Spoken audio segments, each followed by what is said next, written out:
Oh, that was embarrassing. What is going on, everybody? Welcome to episode 62 of Ray Cigar Lounge Live. And I am your host, Ray, coming in the building. And no, Hawkeye is not here on tonight's episode. I know a couple of people have been asking. He is flying off, doing a contracting job of some sort. But hopefully we will see him soon. But tonight, we have coming on the show is none other than V Hall, the from the Auntie Chronicles. And I don't have my sound. I don't have anything set up here. But let me bring her onto the stage. We have She Smokes Pretty. Welcome. Thanks for coming in on episode Thank 62. you. Thank you for having me. I have some people that are asking for the link. Where do they get the link from? Yeah, they can just it's just on my YouTube channel. They just want to watch and stream on there. If they go from that Instagram post that you made, what link is that? Is it in your bio? Yeah. It's in my bio, and then it'll say if you go on YouTube, it'll have our episode streaming live. So it'll be episode 62, and they can just click on it and come on join the chat. So I see it. Ray's YouTube page. Okay, got it. That's me. Sorry about that. No, all good.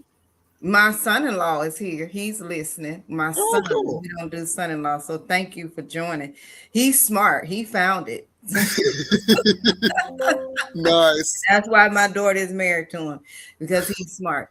But thank you for having me. Sorry about entering it with that, but I have some people just asking. So Ray, thank you for having me. I am the affectionately known now as the cigar auntie of the Auntie Chronicles, but I am the founder, not the original founder. My co-founder was Monet Gandhi of She Smokes Pretty. I'm just happy to be here. Awesome. I appreciate you being here. And I should have prefaced also, we usually run the show 2.5 hours. You don't have to stay that long. It's just long enough for us to kind of light up a cigar and kind of talk as we're doing the motion. But yeah, I appreciate you being on. Us cigar people, the only reason I don't have a cigar, the last podcast I tried to do, I did stay on the entire 2 hours with them though. It was so much fun.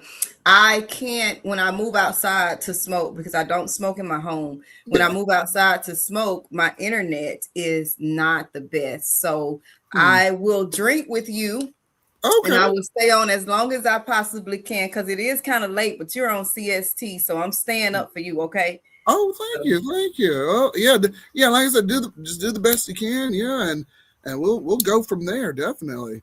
Oh, baby, I'm a talker, so we're gonna talk anyway. So we're gonna talk until we get tired. There you go. We're on the porch tonight, and it's pouring down here. So it was like, yeah, set up the tent in the back, and my last tent set up just kind of tore apart and everything. But they're like, yeah, set it up and everything. And I'm like, no. I'm on the porch with you, Auntie. I love it. You're hilarious. I came across you just recently. I'm like, her clips are like really funny and all that. I'm like, I've got to have her on. This is great. I'm like, yes. I thank you for having me. Life is humorous, so I find the funniest things in life. That's just what it is, and so I've always been funny. Like I said on a couple of posts ago, I think when I hit 6,000 was. I just never showed that side of my personality to the cigar culture in some aspect. When we came with She Smokes Pretty, it was all about the business, and it was all about we're a private cigar concierge service, and we do have our ways. We are classy women, but I have done stand-up comedy for years. I did stand-up comedy. Stand-up comedy actually led me to the cigar lounge. Just because that's where we were having our meetings. And so that's where I began to smoke. But I never added that part to my public persona for different reasons. And more so because I was feeling my way and just, I guess, looking to the left and looking to the right and trying to see and be like other people. Right. And then my brother died on July 1st. I'm sorry. And for me, we often say every time someone passes, we usually say, life is short and you have these awakenings, right? Yeah. That was my oldest sibling. That is the first sibling that I have had to be a part of burying. very active in that. And my brother was a straight clown. And my brother was fun. And you'll notice that you didn't start seeing videos of me in this capacity until after that time. Because for me now, it's fuck it. Yeah. I have one life to live. Whatever judgment may come, it's gonna come anyways. That moment, that moment did something to me that is probably I it hurts, but I appreciate it. Yeah. Because in that moment, and in these moments that I'm still realizing that my oldest brother is not here, and it was no long illness, it was no warning, it was no, we preparing for this or anything. Yeah. Every day I literally wake up and I'm really like, fuck it. Yeah. You're going to get what you're going to get from me. I'm going to say what I'm going to say. I'm going to do what I'm going to do. I'm going to go about my way, and whatever, I'm going to respect people. I'm going to respect myself. I'm going to respect my children. I'm going to respect my grandchildren. Anything outside of that is me, you will get that. You're going to see that, because I have one life. This is not a dress rehearsal. I will never be able to do this again. And I don't want to leave this earth with no regret. So I introduced the side of me to the cigar community, the public, the people that were following me for business purposes.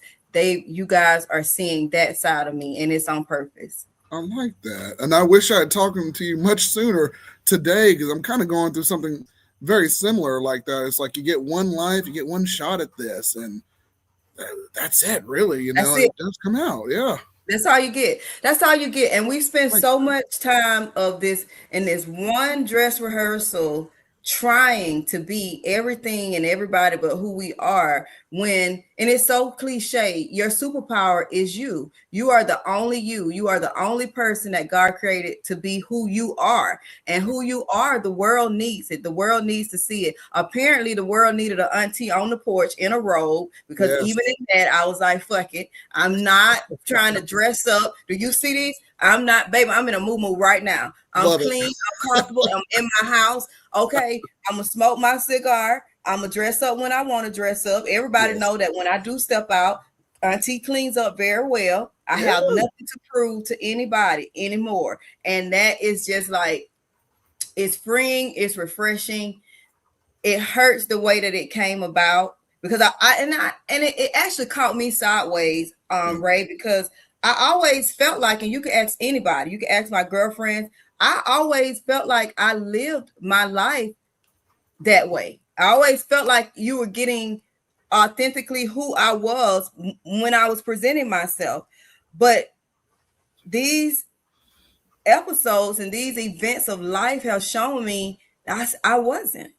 I was not. Like I still was not authentically showing up as who I am, what I have to offer. And I have a girlfriend by the name of Maui. She said on Tamara Hall's show a few months ago, I may not be your cup of tea. Don't drink it. Hey, there you go. Don't drink it. Wow. Simple as that. That's deep. So that's how we landed. So whatever is going on with you, whatever thought process you're having, whatever it is that you are trying to figure out, and you're thinking, like you said, whatever has you in this thought process of realizing that this is it, this is your one shot, baby, take it to the limit. Take it to the limit. In all things, take it to the limit. No breaks. And that's for anybody, because you're not going to be able to ever do this again. We have been on this, how long? We've been on live for 10 minutes. We'll never get those 10 minutes back. That's ever. Right. That's right. Yeah. That is beautiful, V. Wow. Like, seriously, I wish I had heard this much sooner. I was, like I said, going through certain things. I'm like, that's it, it's concrete and just like that. Wow. Yeah. Yeah. And then a couple of people, and V, I'm going to also put some comments on the screen. A couple of people that are just kind of talking on the side. There's Jimbo. He says, sorry for your loss, but your brother's up there with you in spirit and living it up, or live it up. So, yeah. And you'll see just some comments from people coming on here. Like that's my friend Fogey says, what's going on, people? Ready for some Ray time? And and just everybody in there. So I'll just put some stuff on there from time to time. Okay. Hi V, and just stuff like that. So yeah, we're on there. So awesome, very awesome. And I didn't know you did comedy and stand up for a long time. I love the persona and the pictures on Instagram and like kind of what you're doing. And you just like what you said. You're just very bold and brazen and just really out there. I like it. I'm like, wow, this is you go through so much, cigar content, and you're looking through it on Instagram. I'm like, she sticks out. Like she unique. She genuinely like sticks out from a lot of people things that people are doing. And you're making it funny and intuitive and trying to bring people in, and it's great. Like, wow, it's just great. I enjoy it. So definitely glad you could be on. Yeah. Thank you. Yeah, there's a lot of different faucets and tools in my tool belt that create the person that you see. Some of the things like the most recent podcast that I did with cigarologist, I went through some of my background. Some of the things I haven't kept hidden, but I just didn't feel like they were important, right? Like SAG after I'm in the union. I've speaking role on TV. I've been in movies. I've done red carpet. I've had a radio show. I've done media for big events. I've hosted the red carpet for the Trumpet Awards, which is how I've met some of the people that I've met. But I chose to duck off in those years and take care of my kids. My children are my first priority. And so being a mother, a divorced mother, because I was never single. I was never a single mother. They have fathers. So being a divorced mother, my focus became around my career. And so the other side of me is it thrives in HR. So every day I'm an HR executive. And I spent years building my career for a corporate company. And that's what I chose to do. And so when these opportunities came in the form of media and acting and the comedy, I would do it when I got off from work. Like I would go to places and I would go into rooms and I would do jokes. And then I got on this little thing where one person added me to their show, I was the only female. I would do those things when I got off. But my everyday focus was my kids and my corporate career, because I wanted to create a foundation for my children, that my children's children would have things. And being a content creator, that wasn't really a thing back then, but it was coming along. Being in media, doing those things around Atlanta, because we're in the Mecca, right? So Atlanta became Hollywood. I can go and get on a film. I went to be an extra and actually got a speaking role, and then became a part of the union. So life, God favors me, and I appreciate that. So the things that happen in my life, I know that it happened for no reason. I modeled for Erica Dixon. If you go to her clothing line, I'm the chick on there with the low blonde hair in the purple dress years ago. But those things were, to me, I loved it.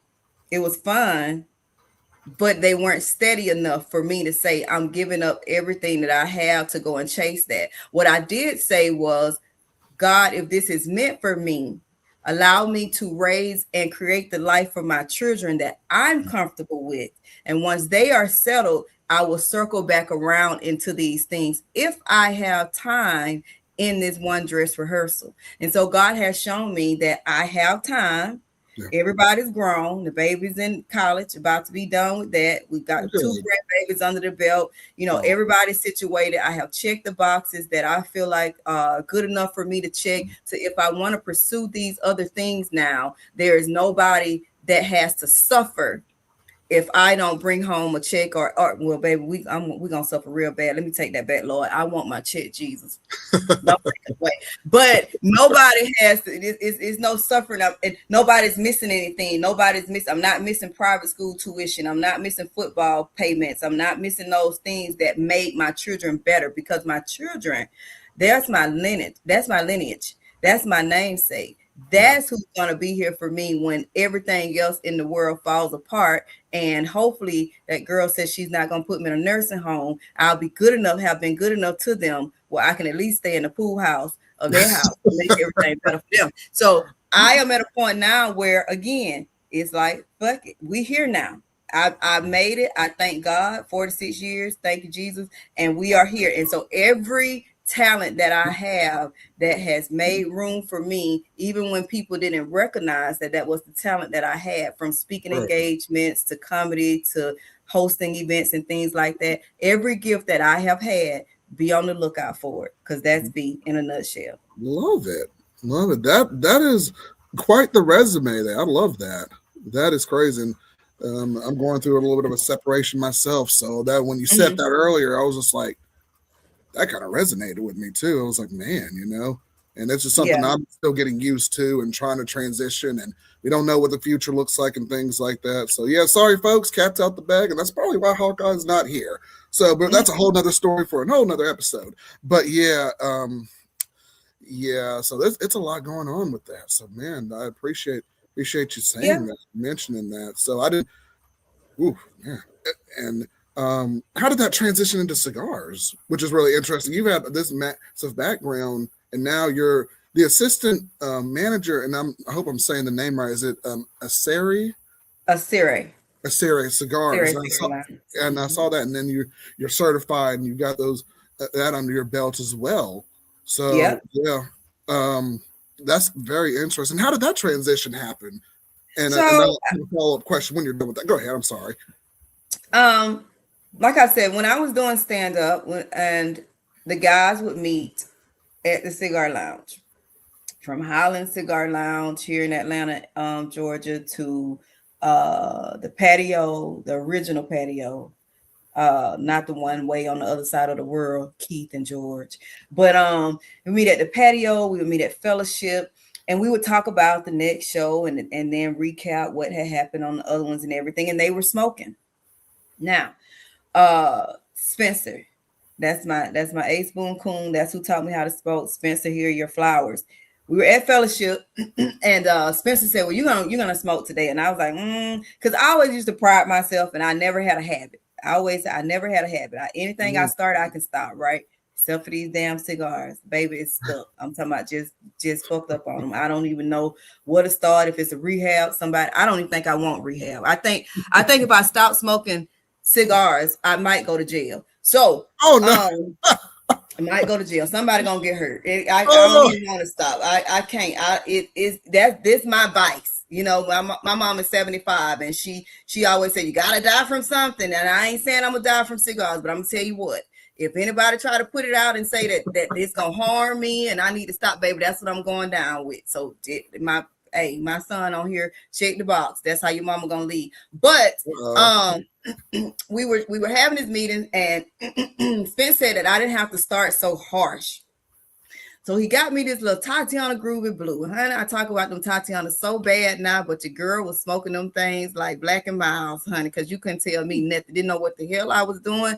But he gave me this little Tatiana Groovy Blue. It was fruity. You lick your Oh, lips. It tastes good. It smells good. Okay. And I'm feeling like a boss, honey. All I knew back then were the girls was just, they say, put some smoke in the air. And the men just, woo, honey, you blow the smoke and you just sexy with it, honey, and they just be like, there's a certain So, ambience about it. Yes. Yeah. so got my little groovy blue, started back. I'm feeling like I'm somebody. And you got to start somewhere. So I'm with the groovy blues, and what I realized was it was actually the cigar lounges that made me comfortable before I even started smoking cigars. When I started smoking, that added another level of relaxation for me. And I was like, oh, wait a minute.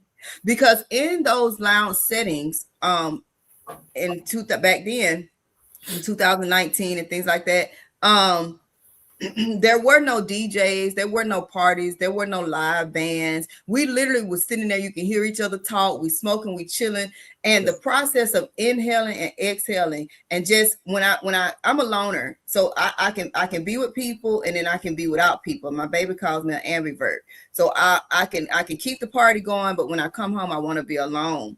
Yep. And knowing that I could walk into these lounges, get my little groovy blue, sit in a corner, de-stress everything that happened in that corporate world. I like that feeling. Yes. Now, I didn't have to be with the people. I didn't have to be talking. I like the feeling of the ability to go and sit in a place in stillness in quietness, get away from everything that was bothering me. And I was so focused on not inhaling that smoke and choking till I really was, it was an inhale, exhale process for me that I kind of actually parallel to meditation when I'm smoking my cigars. So that led me to conversations. Now we get into the part of the lounge that I love because I believe God created people for people. I have, in being a part of the smoking culture, I have never met a stranger. I have never traveled anywhere and been alone. Even if I've traveled alone, you find a cigar lounge or you find a person of the leaf, baby, you are at home. Like I have never had any problems. And then we get over to the fact one of my homegirls, she knew that I had started smoking. And I met a guy that he was like, "Oh, you smoking these Tatianas? I'm gonna put you on something else." He gave me that Isla del Sol. Now, see, back then I didn't know anything. I had no education. I'm going by the look, so I'm like, okay, this is a little bit bigger. So I'm a pro now. You know what I'm saying? It's flavored, but it's a little bit. I'm looking at the gauge. I'm like, okay, this is a bigger cigar. So it's like, okay, I'm doing something because the Tatianas are slim, and it is a good cigar. So he put me on the Isla, and my girlfriend, she said my cousin and her husband are building a lounge near you, because where I live in the Atlanta area, I'm advised not to even say I live in Atlanta. I live closer to Tennessee. I'm way out on another side of Atlanta. So she said my cousin, her and her husband are building this cigar lounge. And it's going to be in Lithia Springs, Georgia, which is about 25 minutes from me, because to get to everywhere else I named, it's a minimum of 50 minutes to, I might well just say an hour. And I was like, okay, cool. So here comes Acere, the birth of Acere Cigar Lounge. I have been in that lounge since the doors opened. I had one seat at the bar, the first chair close to the kitchen. I would go every Wednesday. The best bartender in the world was Joy. They knew you by name. The owner and his wife, BT and April, the Tesmers, treat you like family. It is exactly what Cheers is, where everybody knows your name. Like that, that was the ultimate Cheers. The thing I love most, because when I got into this, I was single. So I was never harassed. I felt safe. Good. They never allowed anything to happen to me in there. They checked on me, that I couldn't overdrink. If Joy felt like I had drank too much, she was giving me waters and things of that nature. Do we need to call an Uber? Somebody going to take you home? Again, I'm going in there by myself. And I found my place of peace there. Working there just happened at the beginning of this year, because I actually relocated that same corporate job in 2022 to Houston. And you talk about community. When I went to Houston, one brother in the cigar culture, Terry, I like giving people their flowers. People say, you know, telling people name. I love giving people their flowers. Terry of CMOD, he said, go to Blend Bar in the Woodlands in Houston, in the Houston area, and tell them I sent you. Again, you never go anywhere alone when you're in the culture. I knew nobody in Texas. I had no family. I took my daughter and my oldest son was here in college, and I took my daughter. She was in the 10th grade. She finished high school out there. Went to Blend Bar. Told him Terry sent me. Never had another bad day in the Houston area. From that conversation, they introduced me to some more guys. They're like, where do you live? I said, oh, I live in the Pearland area. They were like, you're far from home. You need to go over to Emits. You need to go over to Stogies. You need to go over to iStogies. You need to go over to da-da-da-da-da, right? And they just running them down. And so I'm going. There's a post on my Instagram page about all the lounges that I've been to in Texas that serves as a directory now, because I went to more lounges in Houston in 3 years than I ever did in my time in Atlanta. And I got in there, and then I met Kim, one of the founders of Houston Cigar Week. Kim and I struck up a conversation. And that's the end of it. You know, every Houston Cigar Week is one of the best cigar weeks there is. No favoritism, because it's Kim and Spade Cigars and Crystal and Sharon and the other guys. But when I tell you it's family, in the cigar culture in the Houston Yes. area, it is family. It's family to the point we Thanksgiving dinner. We over to, and I never, when I told my daughter that Kim was coming to my house one day to pick me up and take me over to another lounge, she said, "You gave her your address?" Because she know I don't get down like that. Like I don't entertain, a lot of people coming to my residence. But so anyway, we come back. I come back. My daughter finished high school out there. March of last year, I moved back here to my house in the Atlanta area. And my assignment for work out there was done with that particular company. And it was a need for a manager, assistant manager, extra person at Acere. And when VT called me with the opportunity, it wasn't a hesitation, because it wasn't like it. I never feel like I'm working for somebody at Acere. Those are my friends. That's my family. My family it's like a family business. My family needs some help, and I'm going to help my family with the business. Nice. It's sometimes I go in there, and all of us, everybody that works at Acere, assistant manager, not that we're supposed to, not that they ask us, you'll see us around there, baby. We're not on the clock. I might see some dishes on the table. I'm picking them up, cleaning them up. I'm gonna take them on through the back in the kitchen if I'm just chilling. I come back and they built a private side. They built a sweet bee. They built a members lounge. Now, before I left, the cigar culture in Atlanta had become a fun place. You got DJs, live music, Sunday fun days, and all these things. But when I got to Houston, the vibe of cigar lounges in Houston is BYOB, it's mellow, it's chill, it's quiet. And I had become accustomed to that. So I became a member on Sweet Bee so I could get away from the noise. I didn't want to be a part of the dancing. And sometimes because I had a birthday party there, baby, and I'm still looking at it like I'm surprised I had those dance moves. But sometimes I do, but for the most part, I realized that I like the subtle parts of the cigar lounge. So that's how all of that transpired. Long answer to get what you wanted, but that's the full story of that. Fair enough. I like that. Yeah. Well, and that makes sense because you had events in Georgia and then you had them in Texas. So I was like, okay, that's where that transition came from. But yeah, the Texas area is massive. Yeah. For like cigars and the community and everything. And I'm seeing a lot of, especially like I said on Instagram and everything, a lot of like Houston area, and well, mostly Texas area and stuff like that coming up. You may have run into a couple of creators. I have a couple of friends out there in the Houston area. Yeah, so you might have. I think it's Cigar Brother, maybe Memento Cigars, maybe any of those guys. I don't know if you ran into any of them, but they're big out there as well. So I'm like, that's really really awesome. Very awesome. The community is so big. I mean, the cigar community is running neck and neck with the Harley community, honey. And you know the Harley community, those Harley Davidson people, they damn near they 90 years old on walkers getting off them tricycles, baby. So they go deep, they go forever. That's how the cigar community is to me. And that's what it means to me. And so I wanted to get educated on what it was that I was doing. I have a lot of friends that own lounges. And I have a lot of friends that have cigar brands. And they would often say, V, find your niche, find your niche, find your niche, find out what it is. And I'm like, I just want to smoke. Like, I really just want to smoke. And it's like, yeah, but you're smoking, but you got this, and this. And it's so funny because all of the pieces have come together.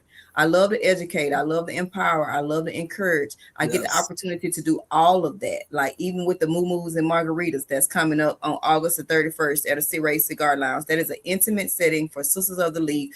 New, old, forgot what you know. That is a place for me to use my CCST Maestro education and help somebody out. Because one thing we do know is that this culture is steady growing. Now, sometimes I say it's a fad.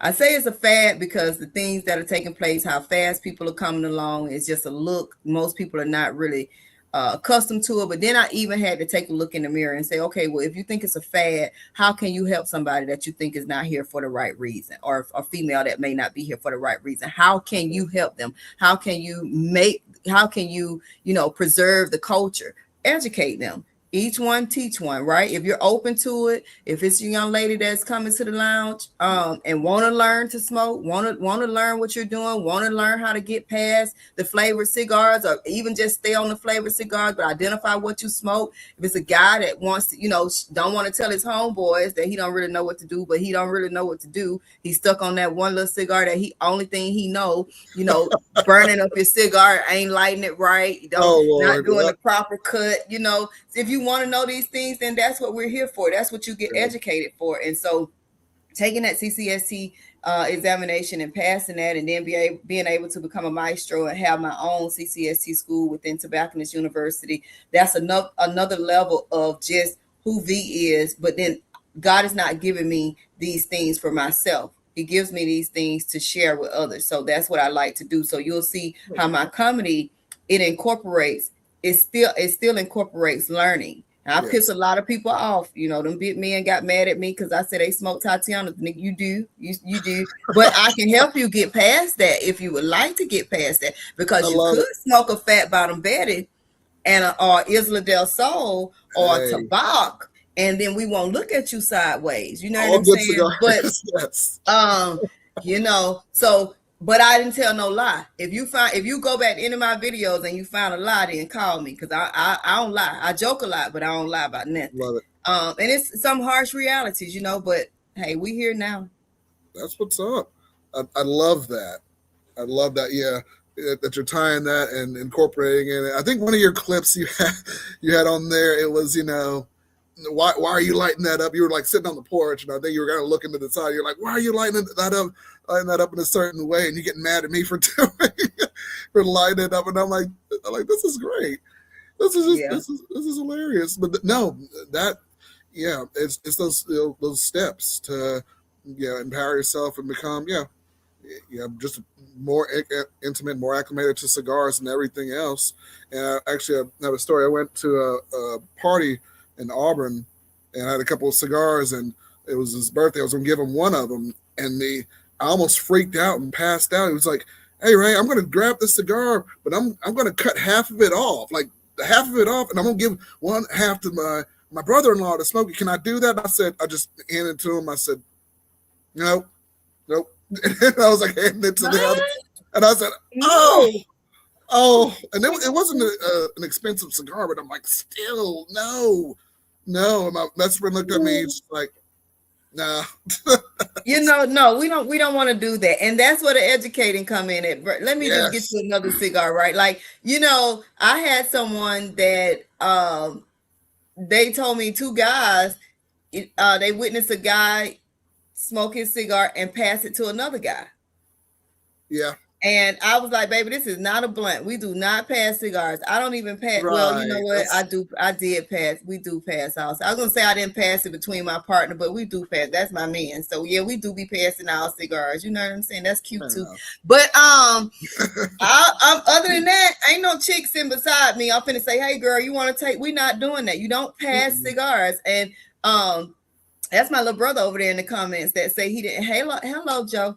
And I thank you for tuning in, taking time. He all the way out in Ohio, and he watching his big sister. So, but he's always said that, just like he just said in the comments, that he never knew it was a science to smoking cigars, or educational piece. You just think you get it and you light it up, because who's going to school to get certified to smoke a Black and Mild or a pack of cigarettes, right? We don't do that. But cigars it is an educational piece to it. There are health benefits to smoking cigars, and there it goes deeper than just the art of you just lighting up something to smoke it. Yes, I'm glad you said that too, because when I first started making content, I'm learning how to break down the reviews and do the things like that, and I'm like, this is truly an art form on how to break down the notes and how to read them and everything else, because everyone, I guess, perceives a cigar as one being maybe a monolith or one thing that you're doing. And I'm going through, and as I'm going through my own cigar journey, there are different notes, there are different, and everybody in the comment section, y'all probably know all this, but there's more nuance to it, and that's what I enjoyed. And by doing it, you smoke what you like, you smoke what you don't, And even me, I made a rookie mistake when I first started back when I was in college.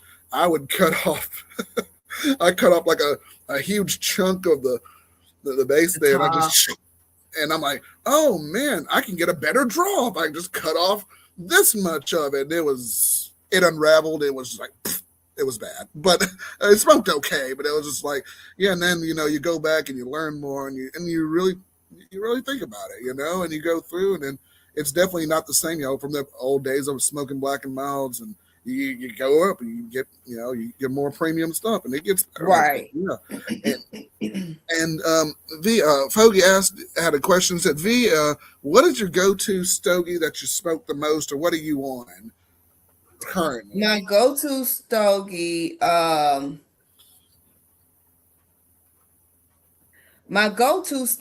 is I honestly be all over the place, but this one that I start my day with is the Payback. It's a Payback. Okay. It's the Payback by Room 101. Now I can start my day with any Like the Payback 101. at any time, and it's not an expensive stick. It's great with coffee, especially the one in the white label, the Connecticut one, and then you have the one in the blue label that I kind of do at lunchtime. If I'm catching a lunchtime smoke. My favorite. Okay, I'll tell you my top five if that's okay. So Yeah. my top five, and they have not changed. I don't think they will change, and I don't smoke anything outside of these top five. But my favorite, all-time favorite cigar is the Late Hour by Winston Churchill, Yes. and my second is the Oliva 135th anniversary. That was the Davidoff late hour.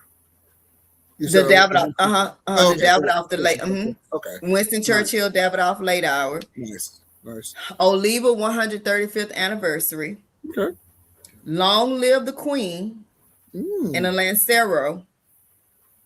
nice. I haven't had that one. Um, the dang it. Oh, I just had it. It got the little horse on it. Mm, What is my cigar? Undercrown. The Undercrown is number 4. in the I crowd, love yeah. the Undercrown. And then Definition Cigars has this cigar with the white band on it. And Okay. they have it in a Maduro and a Habano. And I love that Definition cigar. Those are my top 5. If I walk in anybody's humidor and they got that, I'm going to do that. And that's what it's going to be. But then, like I say, I'll smoke anything outside of that realm. Nice. I'll try anything one time. I'm Yeah. not too keen on flavors anymore. They don't taste good. They kind of give me a headache. Mm, Every now and then, me and a tobacco and coffee, we have a little affair with everybody else because a tobacco is always good with coffee to me. And one of my followers just had me to try a nub, the Cameroon nub. yep. It's a short smoke. It's really Hmm. good. I would put that in my humidor to have Yes. as a go-to. It's because the only time I was smoking nubs, and we'll go back to when we were talking about notes, because one of the ways that I also teach is I don't want people to be so consumed with feeling that they have to know these things and every cigar has to be homework, right? Because you're not gonna know. You're gonna smoke a cigar, baby. You ain't taste no pepper, you ain't taste no paprika, no cinnamon, no nothing, honey, no Lawry's, no nothing.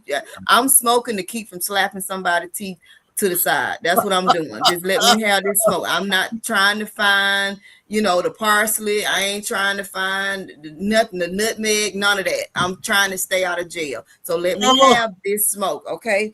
And so you won't always be able to tell, your palate may not be that defined to take it to inhale and hold that smoke and say, oh wow, I smell hints of white pepper and Right. cinnamon, honey, and bee dust. I don't know, honey, whatever they have in these cigars. You might not be able to taste that every time, and don't get so consumed with having to taste that. But what you want to feel is relaxed, and you want to feel like you don't want to feel that feeling in your mouth or in your palate when you're smoking that's just like harsh and miserable to make you not enjoy the experience. That's what you don't want to have, right? So yeah. No, great point. And it's always a huge trial and error. Yeah, definitely going through and trying your cigar here. And I think to Joseph Carter, he said, is there a specific cigar for beginners. I'm like, there's a plethora. Right. Depends on It's depends on where you want to go. it depends. It depends on where you want to go because Yep. even when I made the post about the flavor cigars, most people start with the flavors because it's easier and you wean yourself into it, right? But one guy said he started with a My Father the Judge. Honey, that man jumped off the porch head first. You hear me? Yeah. He had a grown man smoke. I'm glad he was a man because he got hair on his chest that day, baby, because he did his thing with that My Father the Judge. So it depends, but for you, Joe, I would say, my go-to is always for new smokers is gonna be the Perdomo Champagne 10th anniversary in the gold label. That's if you don't want flavor. That's one of the easiest smokes. You won't get up sounding like Miss Mildred in the morning. You know what I'm saying? And so you will be okay to do that. Make sure you brush your teeth and stuff. And then Mo is on here. Hey, Monet, you remember I told you earlier about my co-partner Monet Gandy when I started this out. She's here. She said, what you want to recognize is it a smooth smoke or harsh? You can't always define the notes. Exactly. And you see what she just said, Perdomo 10th anniversary for beginners. That's why that's my dog. But so that's a good starting point to me. There are some more. And what I would advise is when you go to purchase a cigar, you have a conversation with the tobacconist that's in the humidor. And you tell them that you're new. Ask them to refer you to, you want Connecticut is going to always be that smoother choice. And so your Connecticut and my Connecticut may not be the same, right? My Connecticut is going to be that Perdomo 10-year anniversary. Somebody else Connecticut may be that white label Payback that I was telling you about. And the Undercrown has one of the Connecticut's as well, just like Undercrown has Maduro. That's a little bit stronger, but that's the goal. How do I feel when I'm smoking this cigar? Because cigars are an experience. It is an experience. It is the way that most people escape what's happening in life for a minimum of 45 minutes. A minimum of 45 minutes. You can let everything else go, right? Love it. Yeah, and that's exactly why I enjoyed smoking cigars as well. I used to work in insurance. I worked from home, and it was very, very stressful with 3 phone lines and all 3 of them ringing at the same time. And I'd get off and be like, oh. And my wife would just be like, hey, why don't you just go outside? You like smoking cigars? Why don't you just go outside and start a channel and just kind of start, expressing yourself and then doing it that way? And I'm like, okay. And so here we are. The rest was history, and here we are now. So definitely, a relaxing thing, definitely to unwind and do. But no doubt. No doubt. Those are all good recommendations. My very first cigar I ever smoked in college, it was the Flor de Oliva Gold. It's a little $3. Yeah, a little $3 cigar. I'm like, I didn't have much money, but I'm like, this is a cool atmosphere walking in a cigar shop for the first time. And, there was a lady, I guess there was a little booth for the Oliva. They had a little event there. And it was funny. The lady asked me, like, well, what do you like to do? What do you like to smoke? We have this. And I said a Black and Mild. The lady just laughed at me. And I'm like, oh, I'm kind of embarrassed now. She's like, no, it's okay. It's okay. Try one of these. And she pointed me out in the direction of the humidor there. And I'm like, oh, okay. Okay. Yeah. Like, oh. Well. But no doubt. No doubt. Well, I want to address Young One and Coach Andre 3K. Okay. Let me the Perdomo Champagne, everybody's different. So, Young One, he made a valid point that the Perdomo Champagne does have nicotine in it. And he says that a beginner will get the spins. Not all beginners will get the spins. It just depends on, because first of all, no matter what you're smoking, did you eat today? Yes. What other underlying health problems do you have? Right. Please don't inhale these people's cigars. You're going to choke yourself to death. Coach Andre said, embarrassing, but that was the first cigar that made me sick. Everybody's different. And that's what we have to understand. And I have been referring Perdomo's 10th anniversary Champagne 10th anniversry gold label. You get down there in that red, honey, you're going to be hurt. And you going down there in that blue, your feelings going to be hurt again. But if that gold one, and check the box for me, Mo, like I say, Mo is on here. Mo is my business partner. She was my business partner when She Smokes Pretty first kicked off, and we did cigar events between Houston and Atlanta. And at our table, that was our go-to, and we would coach them through it. And we never had anyone to come back, and I haven't had anyone that come back. And Mo is also a former assistant manager at Acere Cigar Lounge, where we actually refer people. But just to tell you to start there, not telling you. You can't just tell people to smoke a cigar and where to start, right? You got to tell people everything that goes along with smoking a cigar. Beyond not inhaling it, put some food on your stomach. Don't just go in here. You can't grab cigars. I'm at the point now in the mornings. Yeah, I can have a stick and I can have coffee. But I used to get the shakes when I did that, because that's a lot going on. You got caffeine. I had because I'm not a breakfast person. I don't really care to have breakfast. I'm gonna eat about 12:30, 1 o'clock, right? So do you take any different type? Do you take medication? That ain't really for me to know, but you need to know what medication that you take, what underlying health problems that you may have that may interact with this smoke. And so, young one, thank you for dropping that, because that is and that's the thing. What I do love about the culture, what I do love about smoking cigars, is no right or wrong. Everybody's gonna have a different experience.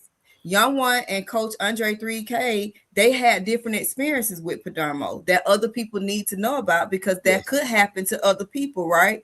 It's no right or wrong. It's no start here, like the young man that said that I just lost my train of thought. I'll come back to that. But it's no right or wrong in the cigar industry. It's not you did this right, you did this wrong, right?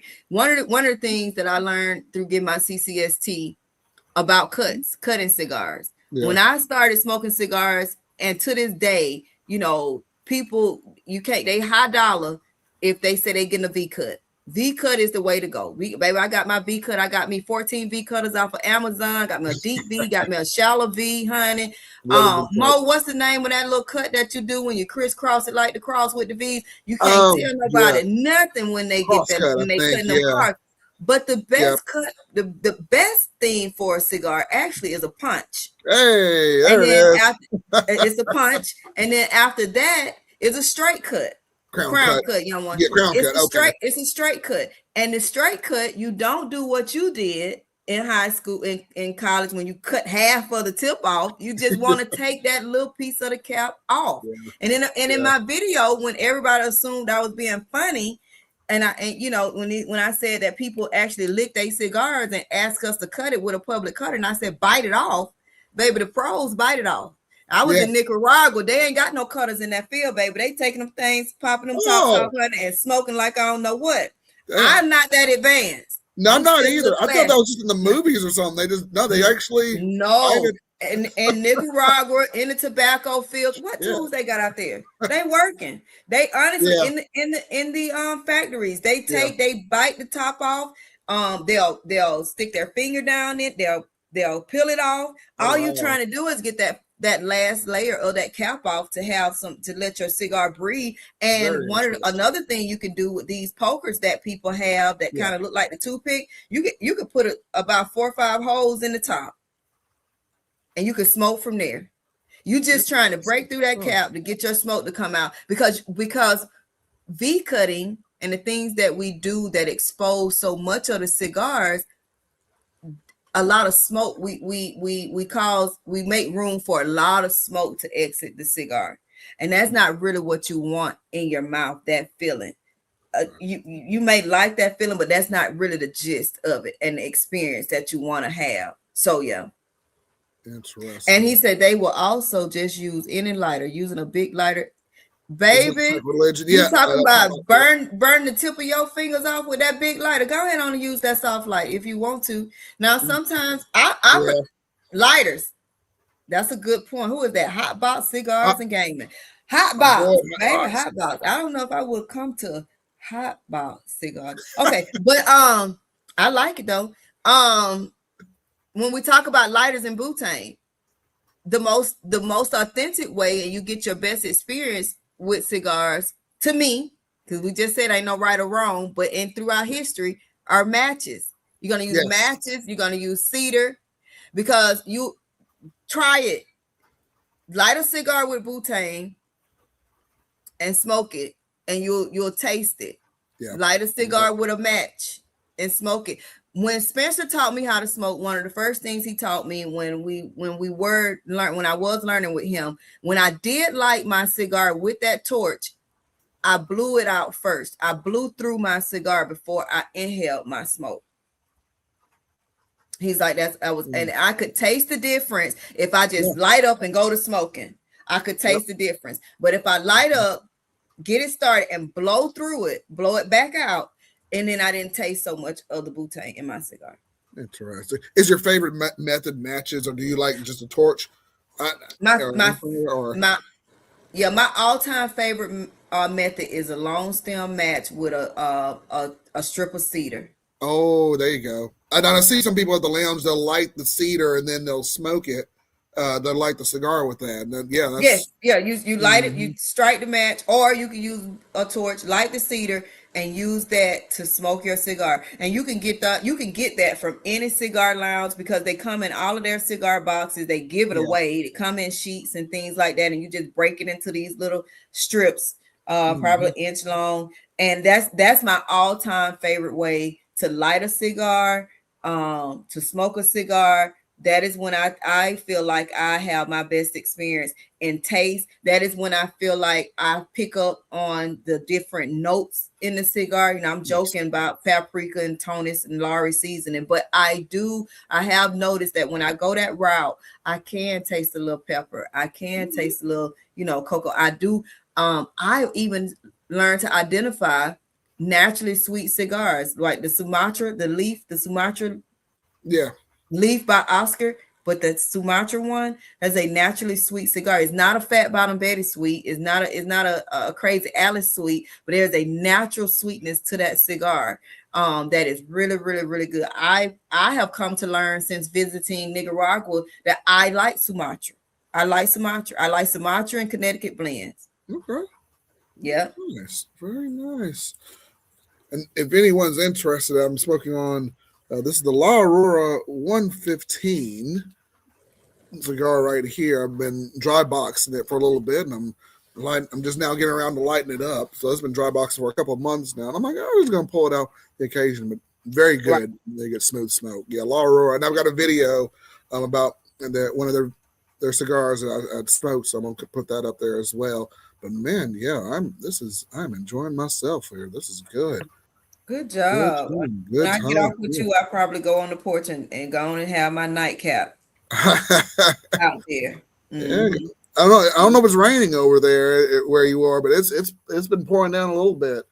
Babe, we got a porch. We covered. Unless the rain blowing sideways. There you go. We are covered by the grace of God. Yep, with the same here. I'm on the back porch here too, and I was gonna. As I put up my tent here, I'm like, no, it's just too wet. Yeah, my back porch is and I really hate that for me. I gotta do better. I really want to create an ambiance in the back, because I'm literally on my front porch in these videos, and I like it. I like the scenery and everything, but I wish my patio was covered in just this ambiance of an amazing place to go. And just for me to just completely wind down. So I'm gonna tell y'all this. We're gonna put this in the atmosphere. I pray and hope that the Porch Chronicles get so big into somebody like Home Depot or Lowe's, or somebody say, let us redo your porch. You know what I'm saying?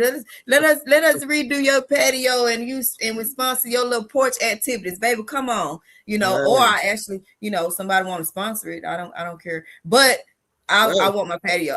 I would like a nice patio. I thought about the tent thing, like you said. I see some of my neighbors have the tent on the back or the gazebo, but I really just want to cover and a nice little ambiance out there. That'd be nice, definitely. Hey, support us. We get some sponsors going, definitely. Yeah, no doubt there. Monet says if you're a beginner, also don't drink if you.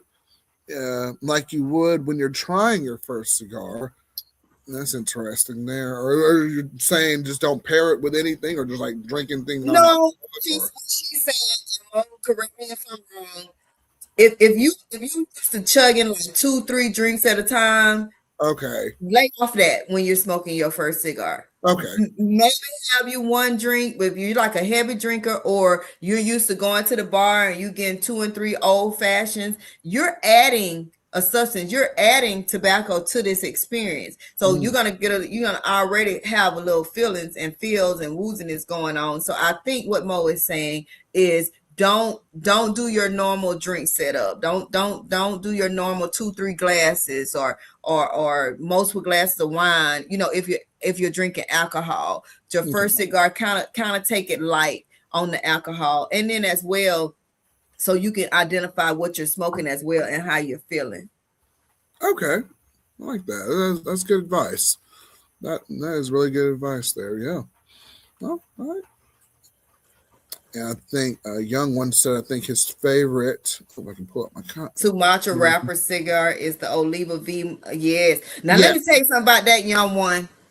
Let me tell you, we be talking about people so bad, and you know how some gas stations, service stations, places, they have cigars, right? They be like, don't Mm-hmm. buy your cigars from the gas station. Don't buy your cigars from the gas station. Talk about people so bad for getting their cigars from the gas station. Well, baby, in Houston, where I lived, there was a Shell station. And the Shell station had cigars. And it was Yeah. literally walk out my house and I can go get cigars. So I told my girlfriend one day, she's like, what are you doing? And I said, I'm walking to the gas station to get some cigars. She said, baby, you in crackhead mode now. Like, you literally No. walking to the service station to get cigars. And I did, and they was reasonably priced. And that Milano V that he talking about, baby, that little stick was $5 over there. Now, What?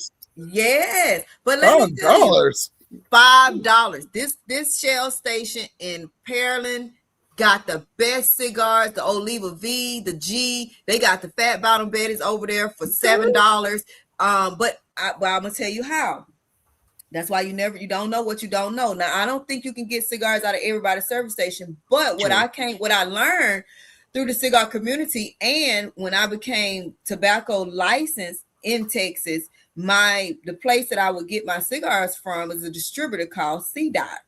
That the guy that owned that distribution place, and let me tell you, you ain't even got to go to CDOT to buy cigars as a tobacconist, because it's a lounge as well. That is the cigar lovers candy store of the world, CDOT, and they have two now.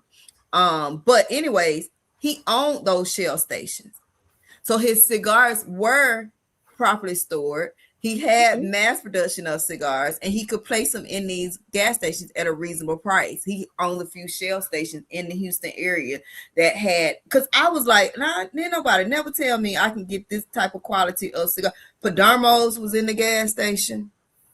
Nice. Yeah. Nice. I was like, I know you lying. When I first saw that shelf, and I was like, because the little guy got to come and open it for you. I was like, can you open this for me? But Yeah. yeah, he owned those stations, so he had really good sticks in there, and they were stored very well. The humidity was perfect and everything. And I go over there and get a bag. They used to give me the key. They had got so comfortable with me. They just like, we ringing up gas, ma'am. Huh? Get this key. It's hanging over there. Go get what you want. Hey, there you go. But yep, my friend, she was like, baby, you in crackhead mode. You walking to the service station, different shoes on, some jogging pants and a tank top, going through the parking lot with a bonnet, trying to get me some cigars and wolves. No shame there.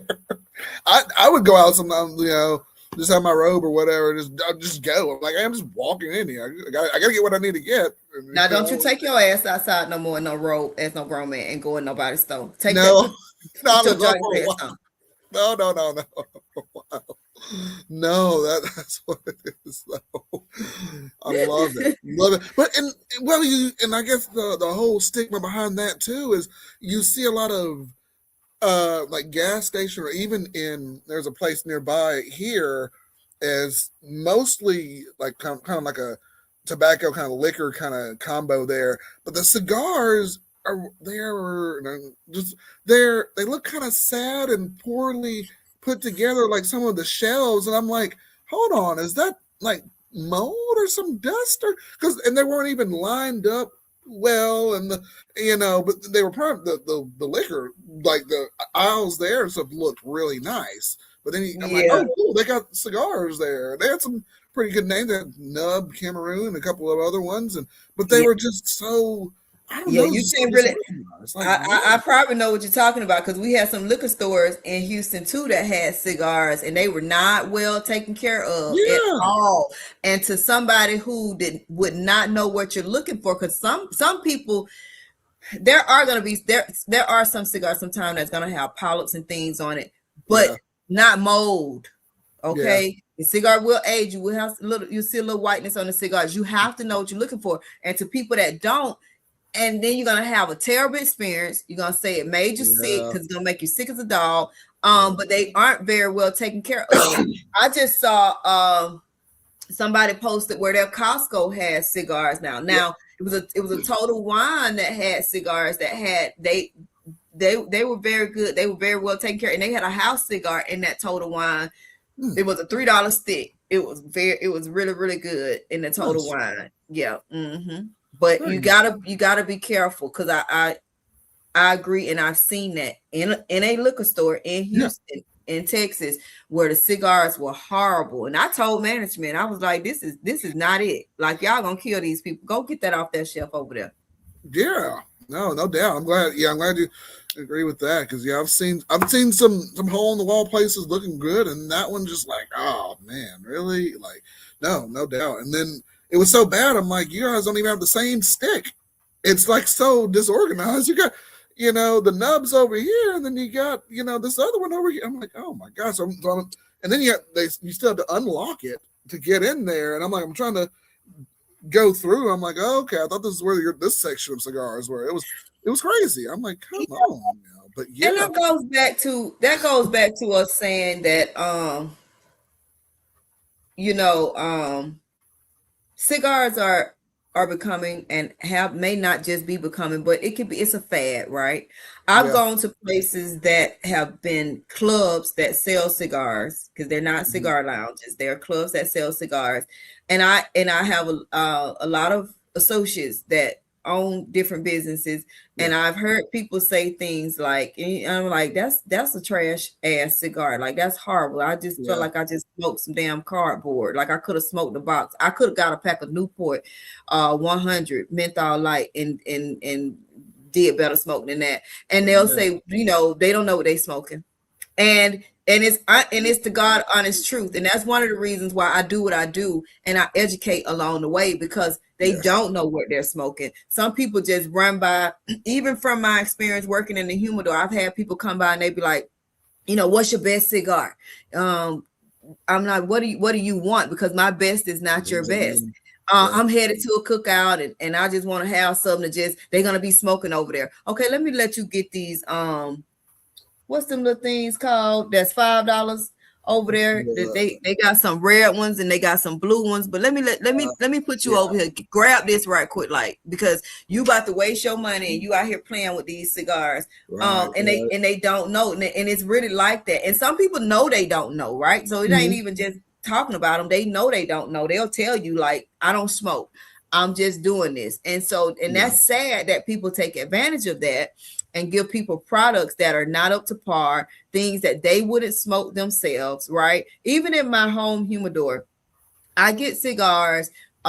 Maybe people gift them to me, or it's a good price at the moment. I get cigars for people that may come to this house and don't know how to smoke. You are not playing with my cigar. You're not playing with my late hours. I promise you, you don't get to touch my late I hours, baby. saw We are no, hell no. You go right on. yeah, And I got my humidor set up like look, top shelf, bottom shelf. You go down okay, up to that bottom shelf. You find your way on down up to that bottom, honey, and get you something off there from the bottom of the sea.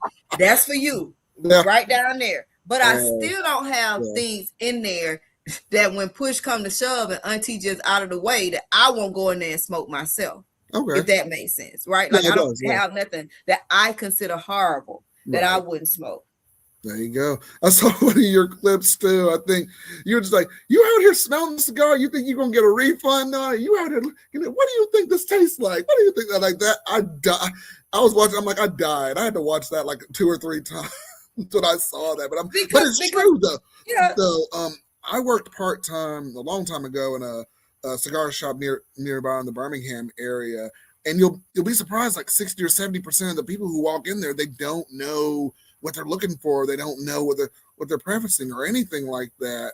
And I think there was like a young guy who walked in there, and him and I guess a couple of his buddies, and they just walked in. They weren't even really looking in the humidor. There's a middle section there, and him and his buddies, they picked up a cigar and they're like, this just anything like this looks cool, and I'm like, okay, didn't read the label, didn't look at it or anything. I guess it was the gauge or whatever it was, but I'm like, that's nuts, man. And they don't walk in because then, as the clerk, they think you're following them around. They think you're wanting them to pick up, purchase something. It's crazy. And I'm like, wow, Yeah. The education portion, like you said, is huge. Yeah, education is good. And that's when you identify these things and you call them out. People watch a lot of TV, right? Yeah. And on TV, you may see people, they get a cigar and they're like, but immediately after that, to the nasties in the world, when you see this on TV, they are not standing up in somebody's humidor. They do this and they like it. Like, I mean, it's sniff. This is mine. I'm going to put all my little COVID-19, 23, 27 snot boogers, everything on this one, and I'm going to light it up and smoke it, right? They are not standing in somebody's humidor going from box to box, because what are you smelling? If you standing in somebody's humidor and you sniffing a cigar, you don't know you do not know what you're doing. And to everybody that was under my post, that's just nasty, was not raised right. You got colds and you went to school anyway because your mama didn't want to keep you, so you went with a fever and you spread it to everybody else. You don't take baths every night of the week. You do Monday, Wednesday, Friday because you think that's okay. You are nasty. Just low down, dirty, and nasty. Everybody under that thought it was okay, that say, I'm gonna smell it anyway. You is dirty. Your grandmama is shame. She did not raise you like that. You bathed with Irish Spring soap on the weekends outside with a water hose. That's what you did if you doing that in real life. And then because I mean, if it's yours, do what you do, but don't be going through this place. Like I just said, definition cigars, they are not wrapped. So don't be picking up these definition cigars and sniffing them and then just, and all the experts, squeezing is mandatory. I'm not going to buy no stale cigar. Ain't nobody asked you to buy nothing stale. We didn't tell you to not test your stuff out. What I did say was, you nasty. You walking through there, ain't wash your hands, done scratch the crack of your ass before you came in. You musty, your hands dirty. You ain't even, and then you going to pick this cigar up, go from the top to the bottom for no damn reason at all and put it back down. You touch it, you smell it, you buy it or leave it alone. Period, point blank. That and just like Monet said, upscale lounges won't even let you touch their cigars. They walk in there, they ask you what you want, they pick it up for you, baby. If it crack open when you walk out the door, that's on you. But they usually have good reasoning for that. Some people in the humidor, they wear gloves. Somebody said put some hand sanitizer in there. I don't have to put my hand sanitizer in there to tell you not to touch this stuff. Like some stuff just common sense. But y'all, they watch so much TV. They see so many other things happening. And you don't even know what you're doing. You don't even know what you're doing to begin with. So just ask somebody to help you. And no, we don't want you to buy a stale cigar. We don't want you to get something that's not properly stored and properly, the humidification is bad, right? But what we do, and what we do in a Acere cigar lounge, I can't speak for nobody else, but if you get out there to your chair, little nasty, and you light your cigar, and it begins to unravel or do anything of the sorts, and you ain't smoked over half of it, because some of y'all do that too. You done smoked over half of the damn cigar, and then want to come back in and tell me it was unraveling in the beginning. You is not getting another one. But what we will do is we will take that away from you, and we will give you something of better quality to make sure that your experience is good. They really now you can tell that strike a nerve with me, because they piss me off with that, because like I say, most of it, and then we're in the United States. USA of the Americas. Yes. We over here. Yes. We not over there. You ain't over there in Spain. You ain't walking through them fields in Nicaragua. You just picking up. You not there. That ain't you. You over here with us. We different over here. We wash our hands. We keep our hands to ourselves. We don't put our nose on nothing. You nasty. Nasty. Born nasty, is nasty, gonna be nasty, forever nasty. You is nasty. And that's just what that is. If you think that's okay. That's crazy. I don't know if people have the, like you said, they have the certain mentality when they go in. And I don't know if it's just like, you know, you go to the grocery store and you pick it up and you put it down. I guess that's my best guess or anything. Like, you know, the old lady will like try and sneak a grape off the vine and eat it. And nobody knows that they're watching. This is not the produce aisle, but again, it's lack of education, you know. And you are supposed to sorry to all the I didn't say they was nasty now, Coach Andre 3K. I said they have different things going on because they said it themselves. You know, one little man, he wanted to type so much, honey. That's what I like too about the social media. And they don't realize that I got time because I ain't got nothing else to do. You know what I'm saying? My day job remote. Y'all, I really be chilling in parlaying so I can reply to everything. He told me what he had over there in Spain, whatever he doing. That's what they do. When you keep that nasty shit over there, you stay nasty over there. But anyway, you made me miss my train of thought again. I'm doing too much, but we're not. Oh, it's not that we're not saying to inspect your product. You got every right to inspect your product. You got every right to gently press this cigar to make sure you get some bounce back. You don't want nothing hard. But I tell you what, if you train your eye, you don't have to press on things because you'll pick it up. You'll see a dried out cigar. You'll see the wrapping on this cigar is cracking and it's already breaking. It don't always start when you get it there. Sometimes people have given me cigars at the register. They ask for a cut. When I go to cut it, it's cracking. I'm not finna sell you that. I'm gonna take care of you. I'm not giving you that. I know that is bad, right? Everybody's not B. I get that. Everybody's not a Acere staff. I get that because we're not gonna let you walk out our humidor on purpose with something bad. But if you do happen to get something that's not up to standards, bring it on back. But that is not cause for you to walk around like you at Publix supermarket just picking up, licking, smelling, touching, putting out. I had a lady come in with her boyfriend. She said, she's like, babe, what is this? Babe, look at this. Man, put that cigar. Hey, get your girlfriend. Get your girlfriend. Right. Get your girlfriend now. Cause you ain't buying none of that. She picking up. So, well, what is the difference in this one? Let me see. I said, ma'am, don't smell that cigar. And why the hell do you put a cigar to your nose that's in cellophane? What you smelling? Right. Cellophane, plastic, nasty. I never understood. I'm like, this is weird. Like, you're not getting any real notes. Yeah, the whole thing's under your nose with all sorts of gunk and nose hair, all that stuff. It's crazy. Yeah. And smell complements taste. Got it. When you have purchased this cigar and you are at your seat, I'm talking about sniffing like a line of Coke. I don't care. With yours that you buy, not the rest of these people. That's up here that has to come behind you. And you know, and I'm gonna let this go. I don't make this stuff up. I don't lie. You can go look at the post. This one little dirty man. Oh no. Dirty. And I hope you watch it. And if you ain't, you can cut this part of the clip and put it up for him. He's dirty. He says that he's going to always smell his cigars. He smells cigars. He said because guys, and all y'all guys in the comments, grown men over here in these comments, y'all better chime in because your boy put y'all out here like y'all is filthy. He said guys don't care what a cigar has been through, whose hand it touched, because when you smoke it, you're gonna burn all that away. He said it, not me. He said it, not me. I didn't say that. And I just cannot believe in the heart of me. I am the mother of 2 sons, and I have a wonderful son in love. And these are men, they boys, they grown. The youngest one is 22. Okay. I just don't believe nobody mama raised them to be like that.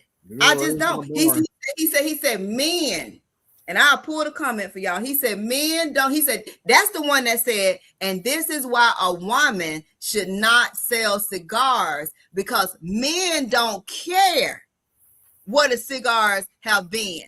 Oh, well, we do. Men, we don't care what it's touch or anything like that.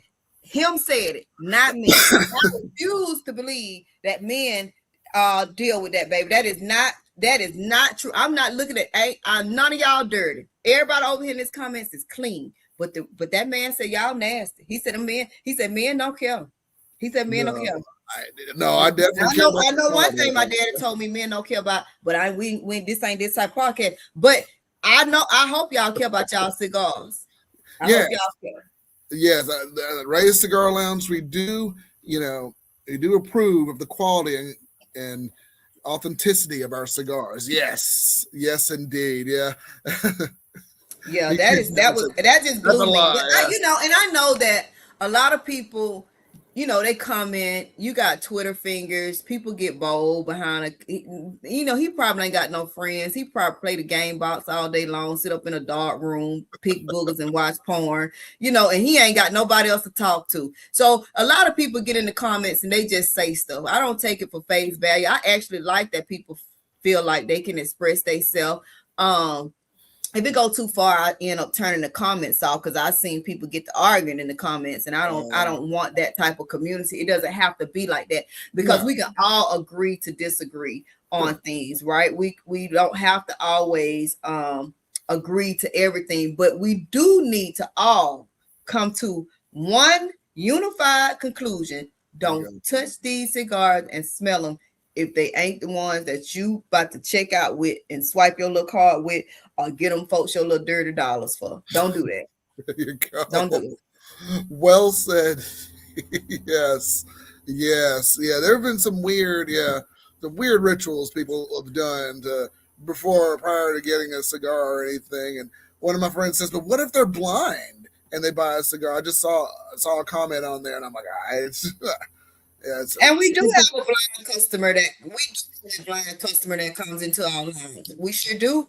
And he trusts us to pick out his cigar. He tell us the notes, he tell us the flavor, he tell us what he's feeling like that day, and he tells us his budget.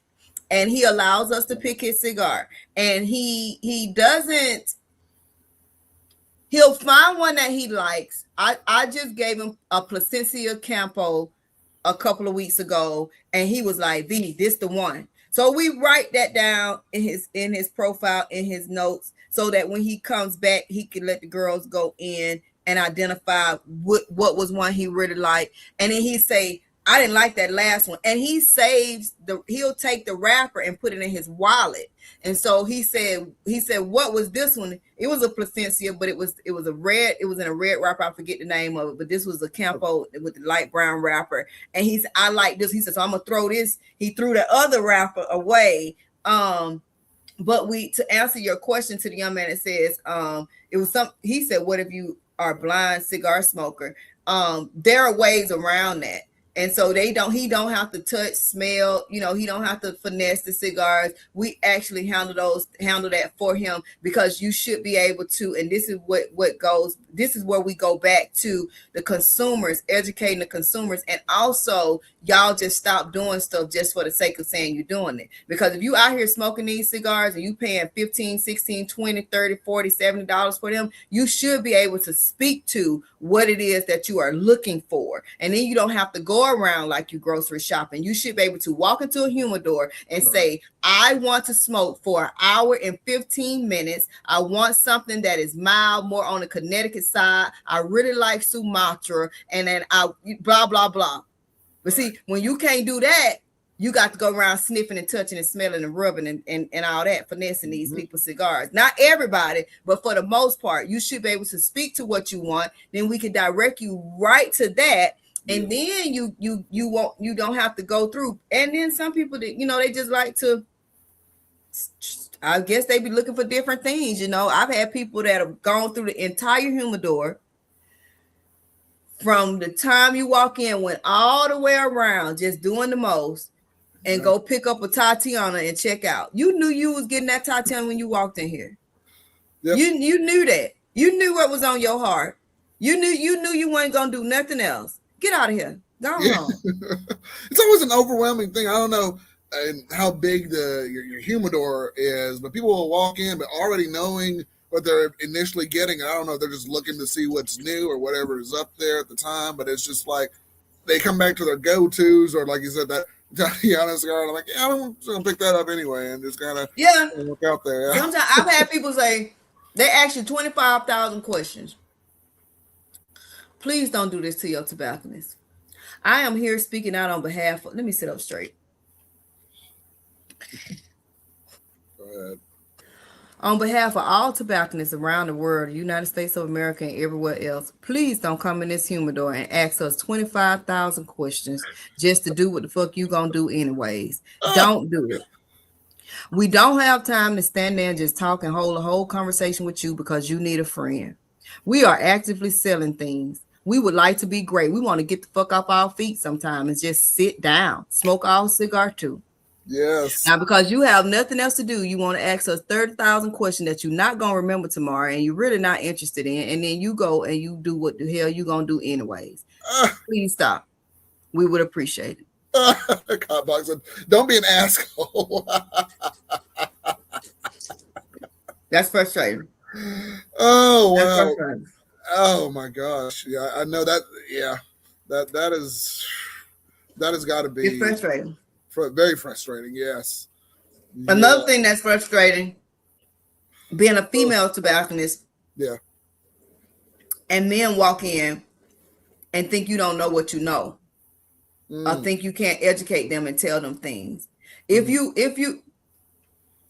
are looking at this and you have been affected by, no, I'm just playing. Me so color no. But no, if you are a man that takes pride in smoking cigars, don't disrespect us or undermine us when you find a female in your cigar lounge in the humidor, or you walk in there and you think that we don't know. We are in there for a reason.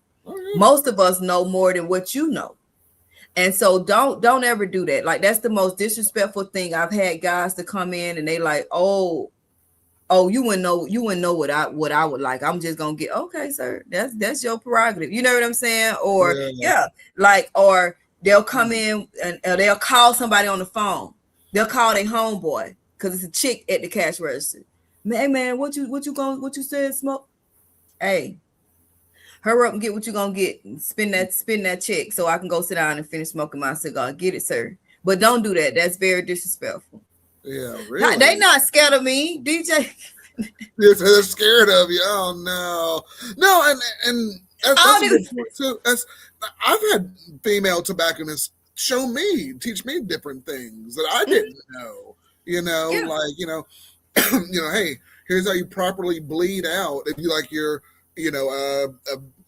a torch lighter, right? Or here's a way to refill it, or how to cut it. There are certain things I didn't know. Even on some of the torch lighters that I learned recently, you have the plus and minus that turns up and down. It's something basic as that.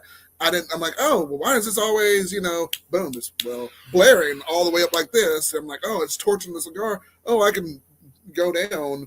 I can pull it out. Turn it down. And turn it down. And you always want to turn it down before you add butane to it. A lot of people miss that step. You have to bleed it. You need to bleed the air out of it. Then you have to turn it down, and then you add your butane, and then you turn it back up, and then to the level that you want it, and then you proceed to light it. So there are different levels to it. Back to what my brother said, the science of there are sciences. There are things to do. There are ways to do everything. And I enjoy learning the different ways of how to be the best cigar smoker, the best cigar educator that I can be. There you go. And Coach, good point there. Love of the leaf knows no gender, low key. Women roll the best cigars at factories are highly sought after. Absolutely. Yeah. Absolutely. Yeah, in Nicaragua, some of the best, because when you go into the factories, if you've ever been, or if you haven't, when you go into the factories, the first 1 to 5 rolls are the best rollers, and there are up to, I know when we went to AJ, there were about 50 rows of people. It was 400 people in that factory. And they are aspiring to get to that first five rows. Those are the best cigar rollers. And if it's 20 people on the first 5 rows, 15 are women. Oh wow. They were in that particular place. They were women. Women were the backbone of AJ Fernandez, the tour that I went on.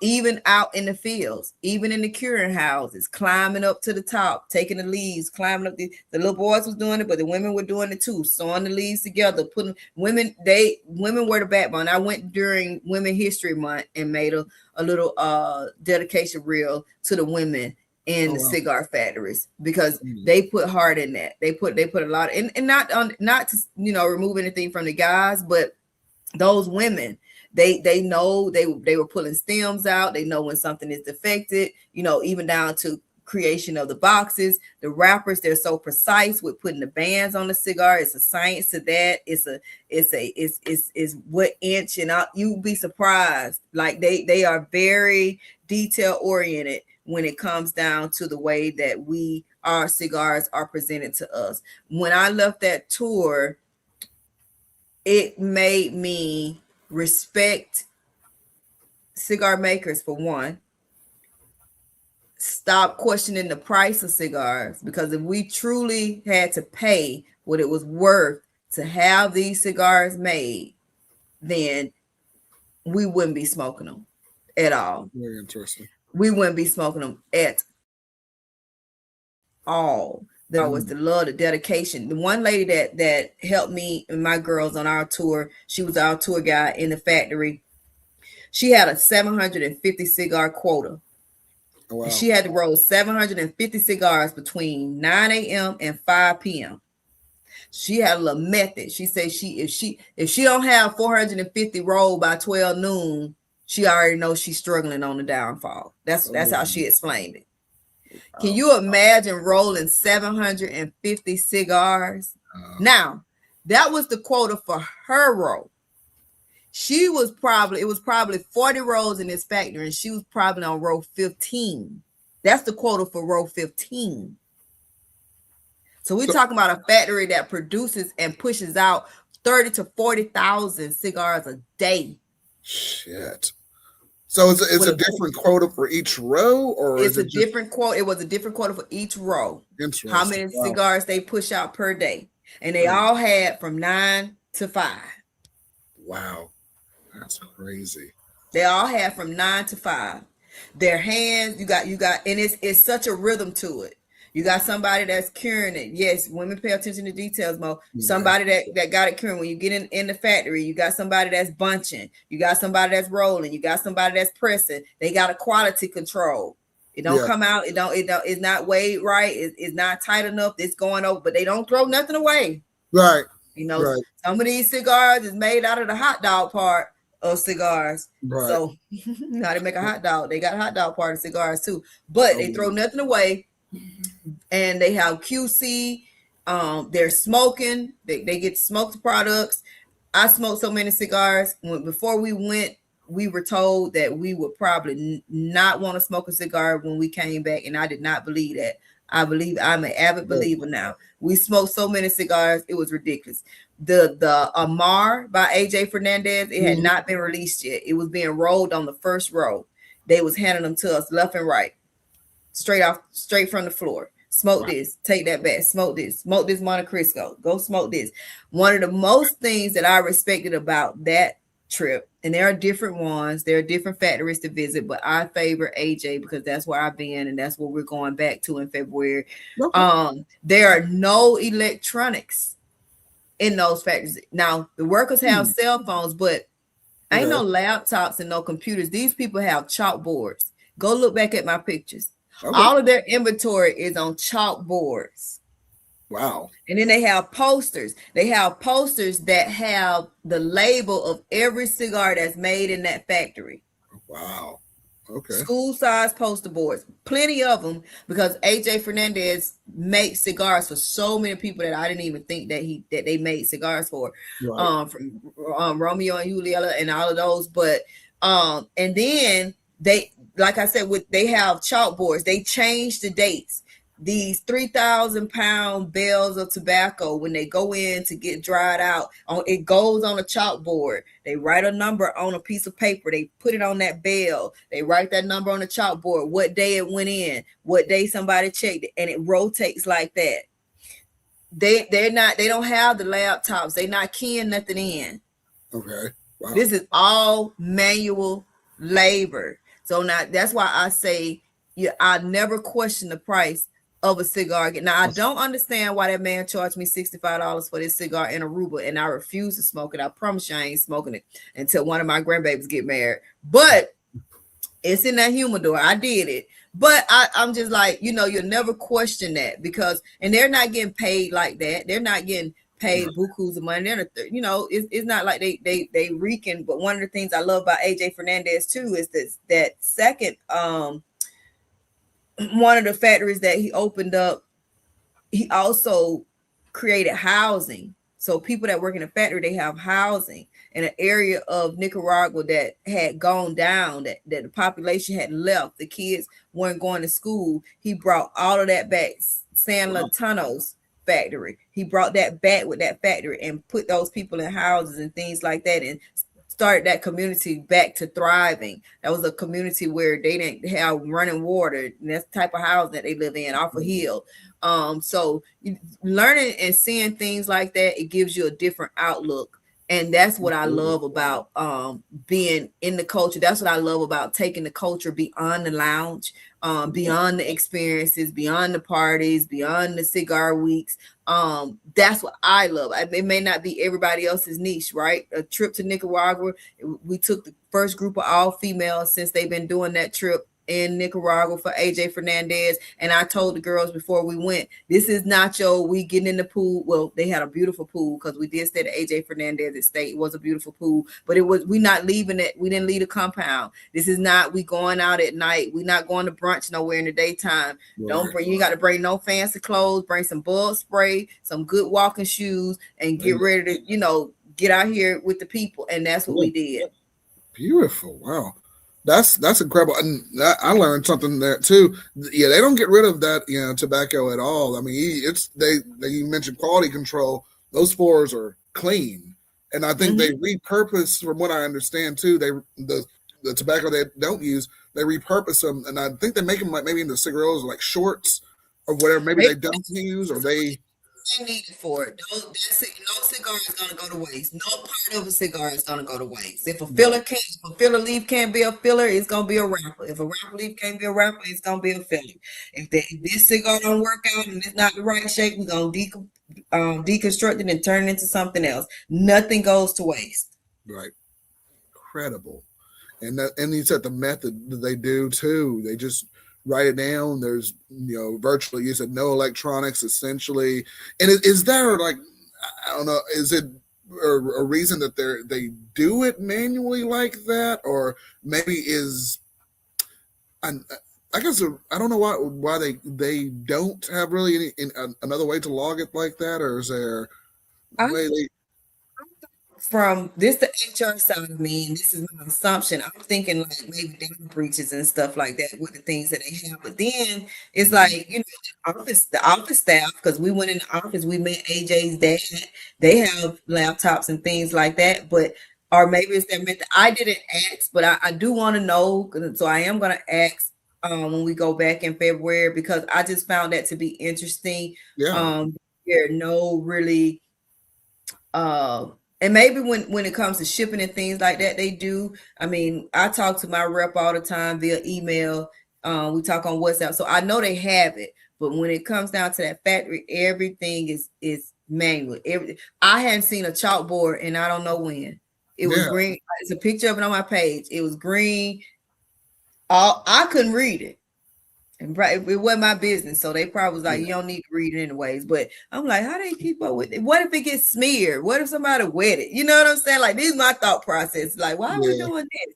But it's all manual, yeah. Very interesting. Wow, I haven't seen an old school chalkboard yet in a hot second. So that is I very, haven't seen a chalkboard in years. And the ones that yeah. I seen the last time my kids was in school, they were electronic, like whiteboards, and they could Yep. do all these. No, these are green, uh, with chalk. I don't. That's Yeah. how it is. Yeah. Well, I would say electronics was distracting, but all of the workers had their cell phones because they was following Right. us on Instagram and everything. So Wow. I, when they at the tables and stuff on the roads, they had that. I thought that until they ripped out their phones and started following us on Instagram. Interesting. Very interesting there. And Coach said, "Is knowing Spanish a must? And how much would you have to know to get in the line of work that you do? Or line of work you do? Yeah. Which line? HR or cigar? Yeah. You may have to be a little more specific, Coach, on that. Or are you talking about the rolling down there? Maybe I'm not. You you may comment and reply with that, but Well, they're that's all Spanish speaking. They're all Spanish right. speaking. I didn't have to know it. We had English speaking, dual speaking guides and things of that nature. And the person that they put us with in the factory, she Yeah. spoke English very well, which is one of the reasons they told us why they put us with her because she was very fluent in English. A lot of them are not. Some of them are just Spanish speaking only. And they would talk and translate. Even one of the guys that followed us on Instagram, he can type in English because he runs it through a translator, but he only speaks Spanish. Okay. Hmm. Interesting. Interesting there. Now, man, that is deep. That's one of the big things I want to do too. Is definitely go down to those factories and tour them, and definitely get a better insight, just like you did there. Then that's incredible. You were able to take a group of ladies down there and really get to know the culture and everything Hmm. else. And I'm glad you said, go past the lounge and past kind of what we know here in the States and get to know, the actual culture that's down there. And there's a lot of, and I'm sure everybody in the comment section, they probably know a lot of stigma to cigars. And it's just kind of like, a one off and done. It's just kind of like a dirty, disgusting thing or anything like that. I'm sure you've heard a lot of that, but there's truly a beautiful and art form. I mean, tobacco here is one of like the primary commodities in this country for years, and so that's incredible that you had that Yeah, experience there. I Yeah. mean, my dad is not fond of me smoking cigars. My That's family not either. that's not something that he likes to see or wants to know of. He let me have my little. Um, he can't follow She Smokes Pretty. He has to stay over on the private page. Just look at the grandbabies and the great grandbabies because I'm gonna smoke my cigar. Yeah. But even through me learning and educating him, it's not that he's okay with it so much per se, because he just doesn't like it. But I had to teach my dad things like cigars have health benefits. They actually lower your blood pressure. That's why Hey. sometimes if your blood pressure is already low, you're gonna find yourself getting dizzy. You see Yes. lounges have things like peppermint laying around because every now and then you'll have to stop. You feel like you're getting dizzy and lightheaded and things, and that could be nicotine poisoning too as well if you're inhaling too much nicotine too fast, which is why you don't want to go so deep in your cuts like a V cut and things of that nature, because you're pulling too much smoke in and you get too much nicotine. Your mouth gonna start watering up, you're gonna feel like you gotta vomit, you're gonna get Yeah.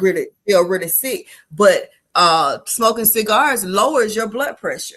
I have a girl that is enrolled in my a woman that's enrolled in my CCST school that only started smoking cigars because it was the only way to relieve her pain during her cancer treatments, because she was allergic to the regular pain medicine.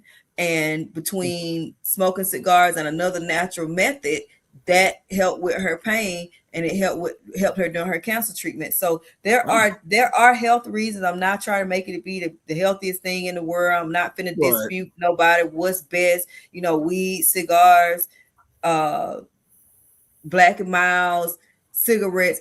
That's not for me to go back and forth to do. I know what I don't smoke. I know what I do, and I do research and know the benefits of what I'm doing and when I'm smoking. And just like now, I have the August challenge out for the recommended detox days, because in all things, even in smoking, there are times that you need to stop. You need to take a break. You need to Yes. cleanse yourself. You need to cleanse your body. Mo will tell you, my cousin Shamika is on here. We do our mullen leaf, right? We keeping our lungs intact. We smoking multiple cigars. To every cigar I smoke per day, I take one mullen leaf pill at the end of the night. Hmm. Okay. Okay, so some people drink mullen leaf teas, mullen tea. Some people take the drops. There are different things behind the scene that in all things, you still have to be healthy. You Yeah. still have to take breaks. You still have to detox. You still need to stop. You still got to clean. Even your palate you can smoke so much until you burn the taste buds off your tongue. You don't even know what you're tasting no more. You don't know how you feeling, right? Right. So what I purposely did for August, and I'm going to do it every month, is throw this calendar up at the beginning of the month and recommend days that you just don't smoke. You just don't do it. You know what I'm saying? Right. And on those days that you don't smoke, try not to drink. Try, Right. try, try. Lord Jesus, I tried the other day. It didn't work, but I didn't smoke. I tell you that I didn't smoke that day. My little suggested day. Mullein is a natural herb that actually works with your respiratory system and is used to clean your lungs. Like Interesting. and it doesn't have to be just from smoking cigars. When you do your research, you'll identify that when we get colds and stuff around here, or phlegm or congested, I Yes. give my children the mullein pills along with zinc, because it's a lung cleaning natural herb. Oh, good. And you actually answered, and right in that answer, you hit like two or three different questions I was going to ask. Mm-hmm. What you do between cigars, and then how often you smoke them. That's interesting. And I've Yeah. asked some of my previous guests, what do you do, or how many do you smoke, and what do you do to cleanse your palate between each cigar? So that is very interesting. I'll have to look into that as well. The mullein leaf there. Mm-hmm. Yeah. Yeah, mullein leaf. If you have never taken it before, when you get it, you can get it off. I get some good DJ Fanatic. Yes, you can get it at any health food store. Okay. I Since COVID, I become a little. I don't really like going in stores. I'm an online shopper, so you're gonna have to Amazon Prime send it to me, Walmart, somebody. So I get mine off of Amazon. Okay. And if you've never taken it before, when you start to take it, you will cough up things you didn't even know you had a problem with. You coughing up some shit that week when you Interesting. start taking it. Okay. I Right. recommend at least 2 pills a day, if not two at the same time at night, one in the morning, one at night, especially if you've been smoking and you've never taken it, because you're gonna start and you're gonna pay attention. You're gonna feel a heaviness off your chest that you didn't even know was there, because you're used to it. You're used Interesting. to the smoke. You're used to what you're doing. Okay. But yeah. Very interesting. I'll have to look into that mullen leaf as well, because I'll get burned out, going between different cigars and doing that as well. So that was insightful. Yeah, and like I would say, yeah, great to know. Definitely, Yeah. definitely, yeah. And oddly enough, my dad and my late grandfather, they were avid into cigars. They were around my age. My dad doesn't do it as much now, but one of the things he gave me, I posted on my old Instagram. He gave me two of like it was a Monte Cristo Habana. Apparently, when I was born, that was a cigar they smoked when they came. I think my other grandfather was coming back from Cuba, and he got it at the airport there, and uh, still 36 years he never smoked it. He picked it up, or he smoked that one, but he left a few of them in the box there. He's like, "Son, I know you're doing this cigar thing. I know you're doing all this." And I didn't think he really liked it until he started seeing this, and he's like, "Yeah, I want to give you two cigars." And I nearly broke down. I was like, "Oh my gosh!" He pulled it right out of that box, but he didn't. It wasn't in the humidor or anything. It was literally a box in his closet. He had just kept for all those years. I mean, it's not really smokable, but I was like, "Oh my gosh!" They put two of them up there. I made a little short clip of it, and I'm like, It's "It's so sentimental. It's the yeah, sentimental value to that. I would keep those in my humidor. I probably would not smoke them either. Like, they would just stay there. They don't even got to be smokable no more. Just keep them yeah." just because. That's nice. And I was like, "Man," and he goes back to old stories. He was telling me, he's like, "Oh, son, what's the oldest cigar company in in the U.S. And he was asking me all these questions, and I had to look it up and everything. And he told me like stories about like, man, I was on a horseback and I was smoking a cigar, and I was on the horse and doing like, I was like, Dad, I didn't. And it was one of those weird bonding things. Like, Dad, I didn't know all of that about you and stuff Yeah. like that. So it was My really daddy not cool. gonna tell them stories, honey. My daddy's like, put them down. No, I don't want to Yeah, see it. Why is that picture got you smoking that? Don't put that on the book face. You get off. yeah. You have officially got blocked, sir. You cannot see Oh, nothing else. So yeah, but no, he ain't gonna be telling them kind of stories because he don't like it at all. oh no. No, yeah, and young one, yeah, J.C. Newman, yeah, was the oldest in Hmm. the U.S. And I'm thinking one thing I looked up, I'm thinking 1810 in Connecticut was some of the oldest. I guess Connecticut, what they call Connecticut leaf, Hmm. as we know, was like some of the oldest processed tobacco in the area. But yeah, very very interesting stuff. I was like, man, there's a true art Yeah. form and there's stuff I didn't know, from my own family there. But yeah. And Coach says, I've got a Cuban Ortega's Belvedere I picked up in Montreal on my honeymoon. I may never smoke. Hey, there you go. Mhm. You know, so We know. I like those rare finds. They're on my top shelf. there you go. There Yep. you, there But you yeah, but this has been a very interesting conversation. I'm glad you guys had me to stop by. Had a definitely. good time with y'all. Well, thank you. Thank you. And I appreciate being on the porch, smoking with you and everything. And yeah, this has been really good. Auntie, do you go to any conventions? I'm sure, PC, I'm going to one in 2 months, TPA in Pensacola. I'm sure you and your partner, Amon 80, y'all go to any conventions or do anything there? I've gone to PCA. I didn't go Okay. this year. I do plan to go next year. There's a cigar convention in Nicaragua in February that I want to look into in January, Okay. but I want to look into going. But since we have to turn right back around, I have to go back on this trip. February, Yeah. the third week of February, back to Nicaragua. I don't know how that's gonna work out, but that's the only one that I have been to so far. Is PCA when it was in Vegas, and I went in 2022. Um, I want to schedule in the event that takes place in Tampa, in the Tampa area, in June or Okay. July area. I want to go and see what that's about. Young one, I am at She Smokes Pretty on Instagram and Facebook. She Yeah. Smokes Pretty. That's down. So but yeah, those are really the only ones that I've gone to so far, but I do want to get into some more. It is room for me to go to more because I really really love PCA shows you if you have to be associated with a lounge, or you have to be your own a tobacconist certified or whatever to get into those spaces and register with PCA. But if you can go, it shows you the side of it goes beyond cigars, because I remember going and I saw this one business where the lounge ashtrays, the cigar, the lighters, the cutters and everything, that's you buying from them at wholesale, or you can get a monogrammed and things of that nature. But it shows you a set cigar accessories, products like mullen leaf, what helps, um, how to buy cigars. You meet the people, you meet the AJ, you meet AJ Fernandez if he's usually there, or their team, or some of the brands that people look up to, Oliva, and brands like Definition and our boutique brands. Support them. They are there as well with booths as well, and displaying their products. Yeah. Oh, very interesting.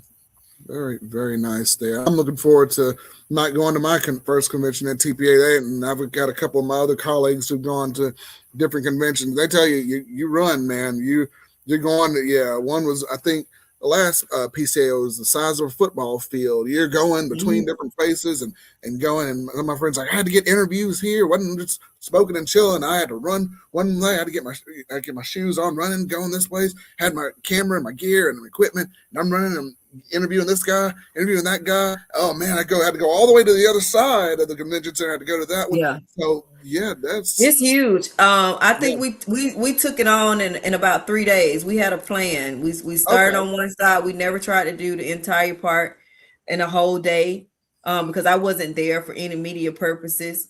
But we took it on. It took us about 3 days. We knew where we were going. We had a mission in the mornings when we would get up and go into a certain part. And then one day, while we were there, I think Fuentes released a limited edition, so that's like a big thing. You want to be there for that when they're doing that. Some people do that while they're there. So yeah. Awesome. Very awesome. Wow. Thanks. So 19 people watching. That's awesome. But man, very nice. And young one, yeah, and you found Auntie's handle there, and it's also going to be in the description of this video once this processes as well. So definitely everybody go hang out on the porch. Check out Auntie. Yeah, definitely. The hilarious commentary, and very, very beneficial. Very, very beneficial there. Yes. Love it there. Definitely. Thank you. Yeah, no doubt. Man, it's my right man, Rise and Grind. What's going on, man? Good to see you there. And I'm just going through a ton of comments through here. Did I miss anything with that? And Auntie, I know you've been in the celebrity world. You've been out there. Is there anyone in particular you'd want to smoke a cigar with, fact or fiction? I always ask my guests there, or even alive or dead. It doesn't even matter. Just anybody in history. I would like to smoke a cigar with Fred Sanford. Okay. Very interesting. Yeah. Oh man, definitely. I love Fred Sanford. I would smoke a cigar with Fred Sanford. That would be very very interesting character. Good old Red Fox there. Yes. Yeah. Red Fox, yep. Oh my gosh. But that, and then yeah, him. There you go. That would be hilarious. I think that would be a hilarious conversation. There you go. Educational at the same time. Oh my gosh, yeah. I don't know why my favorite clip on that one of them, besides the one like, I'm coming back, I'm coming up to you. But I think he's one like, can you keep a secret? You sure? And he just hangs the phone up. I'm like, that kills me, man. And does that. But yeah. Oh goodness. Yes. And for me, I guess the Barack Obama. That would be kind of interesting. I almost said Barack, but then he don't give me vibes that he smokes cigars, so I think that would fit him. Like this but if he let me smoke and we can talk, that's a good one. Yeah. Yes, they would. In politicians, they would break down, legislation. No matter what side of the political aisle you were on, they're like, hey, we break it down through cigars, steak, and dinner, and things like that. As I think in his book Audacity of Hope, that's one of the things he talked about. I don't know if he himself smoked cigars, but he kind of picked up on that and did it that way. But yeah, he would explain it. No, this is Michael Jordan. Yeah, huge. Yep. Yeah, that's a good one. Jim Varney who played Ernest. Yeah, a lot of celebrities there. There you go. Rising Bob Marley. Bob Marley. You be smoking something else, baby. Yeah. There you go. But yeah. That's what's up. That is what's up there. Yeah. All right, sir. Auntie finna go to bed. Okay. Yeah, there you go. I don't want to keep you up too much longer. Well, thank you so much for taking the time and being with us there. And guys, her Instagram page and following, I'm going to put in the description of this video once this goes off. And Auntie, again, thank you for your time. Thank you. This has been very, very informative. Yeah, and very great for it. Hopefully, definitely have you on in the future again. Hopefully, enjoyed the experience. And, well, I'm on the porch, too. It's not really a lounge, but I'm out here as well. So, awesome. Definitely go follow her. Thank you, Ray, and thank you for everybody that joined in. Thank you so much. You are welcome. You have a good night, and hopefully I'll see you on Instagram. I'll talk to you soon. Yep, thank you. You're welcome, everybody. It's a good night. Yeah. Awesome. Awesome. All right. All right. Well, there you have it, y'all. That was Cigar Auntie right there in the building. George Clinton. That's a good one. That's a good one there. And yeah, everybody make sure to follow Auntie on Instagram. Definitely. Definitely. Definitely. Thank y'all for coming in. Thank you, Monet, her business partner, for also coming in the chat as well and giving us some insight there. A lot of stuff I didn't know. Oh, there. Yeah. So always learning something new. Never a dull moment. Learning something new every day doing that. So, all right. Dwayne, thank you for coming in. Yeah, no problem. Andre, I've got a whole month lined up of celebrities and guests and people coming on the show. So next week, we got Vance Taylor from Stoic Cigars coming on next week. So that's going to be another good, interesting conversation that we're going to be putting together. But yeah, that was and Drunken Tiger. That is Hawkeye, who is not with us right now. I don't know if he's going to be on the next show or not. He's kind of doing his thing right now. He said, but yeah, yeah, don't smell your cigars, you dummy. Yeah, don't go through the lounges and smell your cigars and do all of that. So be courteous, be cordial, and kind of have somewhat of an idea when you go in. And if you don't know, ask, but don't ask a million questions um, about that. So definitely get you some education. Go find Auntie. But yeah, and yeah, legend. We're going to the con. We'll be in TPA, guys, October 1st through 3rd in Pensacola, Florida. So come out, talk to us. We're interviewing on right there, going through and talking to a couple of the different vendors that'll be there. So that'll be a lot of fun. And actually going to see a couple of people in the community is going to be there. So that's going to be a lot of fun. So yeah, man, it's going to be good.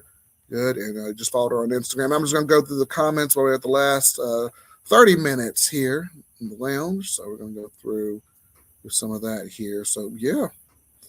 Yeah. And yeah. So man, appreciate all you coming on, man. I think we had 22 people watching. That's the most we've been watching. And if you're not subscribed, subscribe to the lounge. We're almost up at 600 subscribers. I'm like, geez, I just celebrated 5. We're almost at 6. So definitely keep the party going. Follow us on Instagram, Facebook group. All those links will be in the description. If you really like what we do, scan that QR code, raycigarlounge at gmail.com /PayPal, or I think it's the other way around. But either way, all those links will be on there too. So we go ahead and check us out there. But yeah, I miss Hawkeye. We miss him too. But it's all good. All good there. But yep. I want to go to cigar conventions in Tampa. Yeah, a lot of good ones. Out there. So yeah. And just the experience of it all would be worth it. Yeah, a ton of content and a lot of boutique content. A lot of boutique cigars coming up through there. But yeah, I would like to smoke a Pink Lady. Yeah, I'd like to, the Pink Lady cigar. I saw that one. I don't think they have it here in Birmingham, but I know in some brick and mortar stores, I think they do have that one there. So yeah, no doubt. Oh, thank you, Fogey. Yeah, I had to clean it up. It was looking ridiculous. Went home, hung out with my parents for a little bit. They're like, clean up your face a little bit. So I went to the local barber shop down there, just cleaned it up a little bit. And so someone said I look younger. I'm like, oh man, I look as tired, which is also kind of nice too. So definitely got to get on it every 2 weeks because my hair grows like weeds. So yeah. Your life isn't gonna like you smoking a Pink Lady. No. But yeah. Apologize about that, but yeah. That's what's going on. We'll leave the last 30 minutes here for any comments or anything else that comes up here. Hanging on the porch tonight. Sorry if you're just now coming in. You missed She Smokes Pretty. I don't know if you're referring to her as a Pink Lady, but yep, she was on here. And we enjoyed it. And this lighter is out, I'm going to go get my other lighter and finish off the cigar I'm smoking on, and that is the La Aurora 113. Oh, excuse me, 115. This was gifted to me by one of my cousins there who also follows the show as well. So yeah, Legend. I was just drinking a Heineken. I'm gonna go inside and actually not only get another lighter, but also get another drink as well. So yeah, Richard Pryor. Yeah, Richard Pryor would be good. Ray Run. Oh, free smoke. I wish, man. I appreciate you giving me more credit. I kind of run my household, kind of.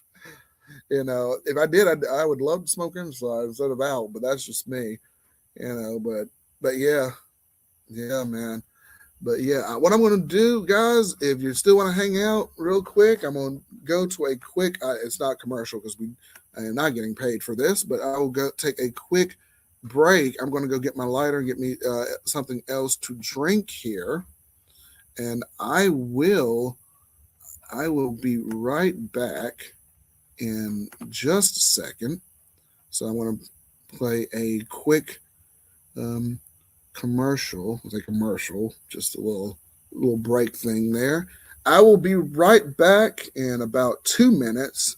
Again, leave comments, questions, lottery numbers, leave them down there. I'll take them. No, just kidding. Send your lottery tickets here. No. But I will be right back in a quick. Stay with Ray.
All right, all right. We are back.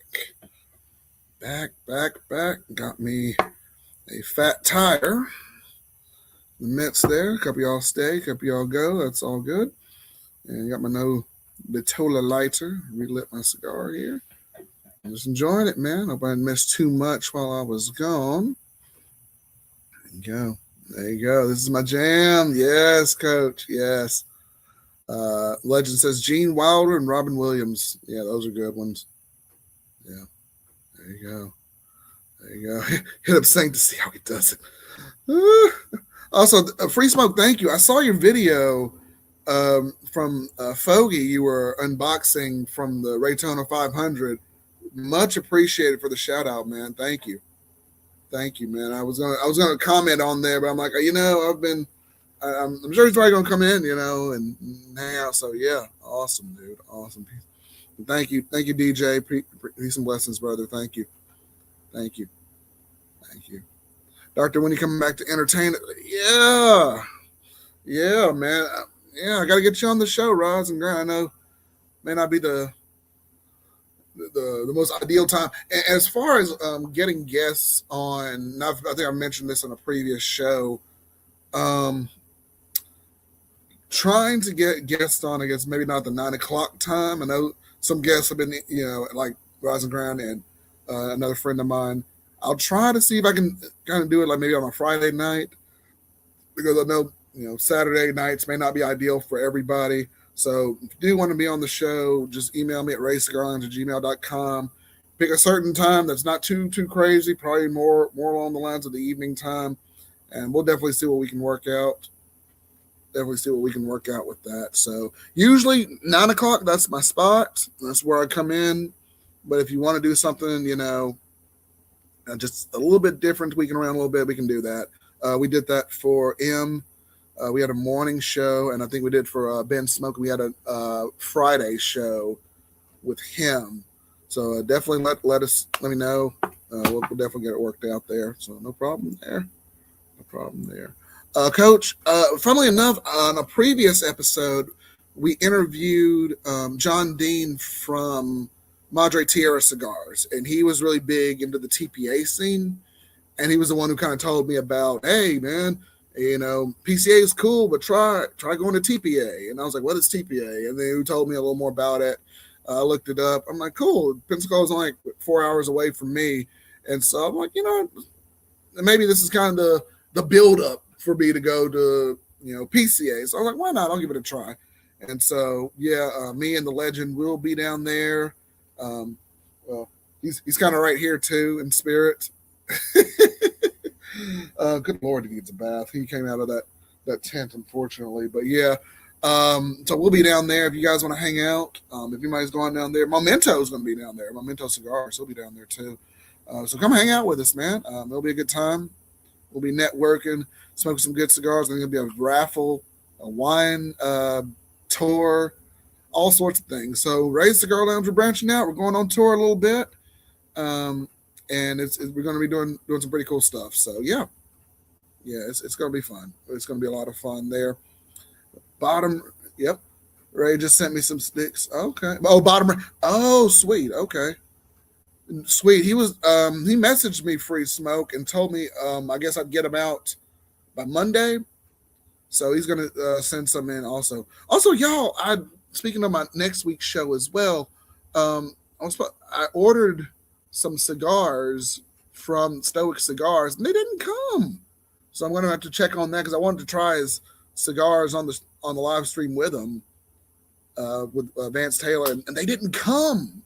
So I'm just like, oh my gosh. So yeah, I'm gonna have to see what's going on with that, because they were supposed to be here yesterday morning, and they were not here. So yeah, yep. And that's what we're doing, Coach. Yeah, we're building networks. We're getting on the scene, and getting out there a lot more. So, and Cigars with M, she sent me some links as well. There's some other events that are going on. Some out of the country. I don't know if we can make it out there yet, but that's the goal. Is definitely get out there and start networking. And working a lot of it. Sad, I know, legend, I know. Man, I had 2 of them ready, or I ordered 2 of them and they didn't come in, man. but I emailed the company. They're going to see what they can do about it. Hopefully, they'll get there before next Friday or next Saturday before the show, so I can enjoy them. Because unfortunately, you can't get Stoic cigars in the brick and mortars yet. But I'm sure that's something to be working on. But yeah, you are the matchmaker of the cigar. Well, I try, you Fogy. That's the goal, you know. I mean, if I can do my part, I may not be as knowledgeable as everybody I bring on. Like, we had Auntie on, and I didn't even know they bit their cigars in cigar factories, or the way they actually do catalog what they roll and what they do. Like, stuff like that. That's really interesting. That you don't really get to know, and you don't really get, you know, you don't really think about really. And so that's very interesting to learn about and to do. So yeah, man, yeah, it's been a huge learning experience. It's been great to connect people. It's been great. You guys have written it out, stuck it out with me here. So that's been really cool. That's been really really cool. So definitely, man, this has been good. This has been good. And Dwayne, I'm glad you came in. Happy to have you on, man. Glad you came in. Shout out to Jamaica. Glad you're coming out from there. But man, this is awesome. This has been an awesome, incredible experience, and being able to do this every Saturday. And man, hey, look, this is my relaxation. What I like to do. So I'm glad you all are enjoying it. I'm glad I'm enjoying it just as much. It's grown a whole lot, and getting out there. And y'all, Instagram is booming for cigar stuff, man. It is incredible, and it's just been awesome. It's been an awesome experience. And I'm sorry, this cigar I dry boxed it, this La Aurora 115, and man, it is. I don't know if it's just really wet. I've had to relight this thing like 6 times. But yeah, yeah, man, Legend. I know you'll always be there, buddy. I appreciate you. And I know you and I have been talking offline. You know the shit that's going on right now. So I appreciate you really. Me and Legend, we go all the way back to college. So, and funnily enough, me and him, if you go to episode 1 of Ray Cigar Lounge Live, the first episode, he's there. Third episode, he's there, and he's on a few of the other ones. So man, it's been incredible having him on. So. Man, thank you. Yeah, I appreciate you listening, man. And it's going to be available on the channel once this goes up and everything. So yeah, great to see more female presentation in the cigar community, especially M, Cigar Auntie, Renee, a lot of ladies coming out and doing it up like that. So absolutely incredible. Legend says he's been drinking some Fago. That's all right. Fago old school. There you go. I'm going to go through some comments as well. Like I said, Ray Cigar Lounge, we try to read all your comments, intended there. So, yeah. Rise and grind. I guess I don't know if he's still in the comments there, but what's going on to him? I'm going to thank you, Mo, from She Smokes Pretty.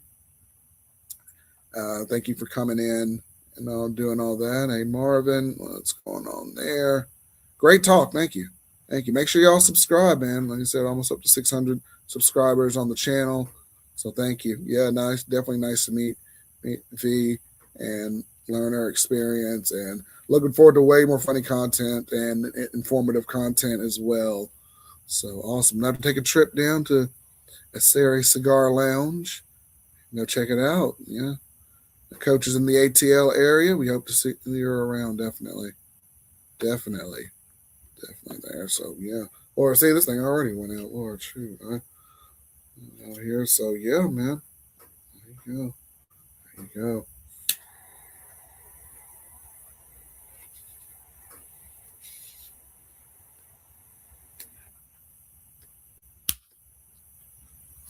Even got a fun little game night coming up in a few weeks, so that should be fun.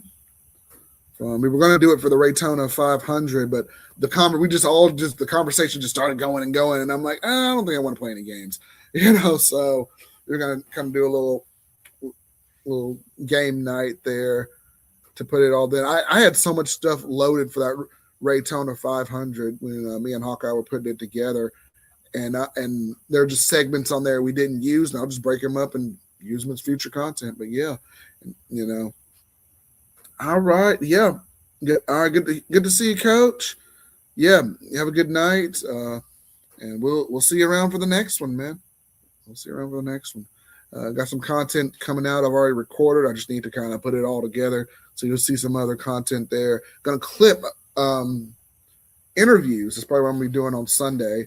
I'll be clipping portions of interviews that I've done on here, kind of breaking them down to like Free Smoke said. There are a lot of funny jokes that were on the Raytona 500. So we're going to be clipping that and going through that. So that'll be a lot of fun. But yeah.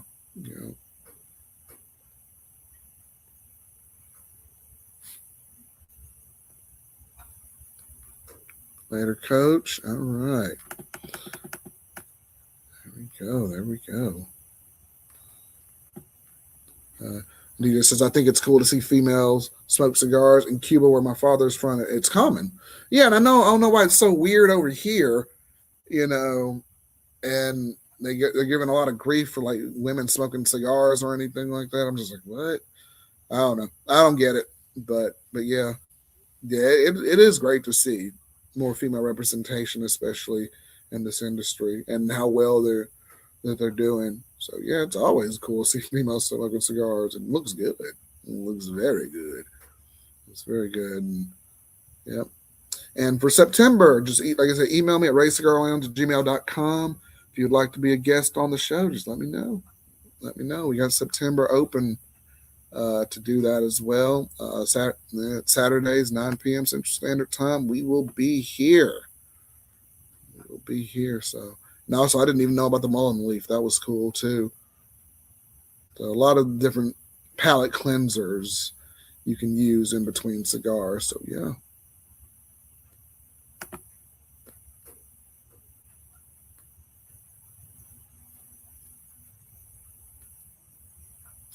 Yeah. And you say I hit a Gurkha like that. A client gave it to me. Looked up the price. It was way more than I would pay for 4 figures. Jesus, oh, Lord. Actually, interesting enough, I looked up the most expensive cigar in the world, which was a Gurkha. I think it was a Gurkha. Was it not a Centurion? It was like a Gurkha up there. But yeah, $1.3 million for one stick. Reason for it? Very, very rare tobacco leaf that was in Fiji water. And I was like, okay. So there was that. But yeah, Mountain D said, I can't wait to hit up Nicaragua. Yeah, that'll be interesting. Interesting there. El Septimo, interesting sticks. I've had a couple of them. There's a lounge here in Birmingham that sells a few of them. They're pretty good. A little pricey, but they're pretty good. They're pretty good sticks. I've had the Agua Anu, and I think it was at the Alexander. And the Alexander one as well. So those are pretty good sticks there. Yeah, I enjoyed those. There.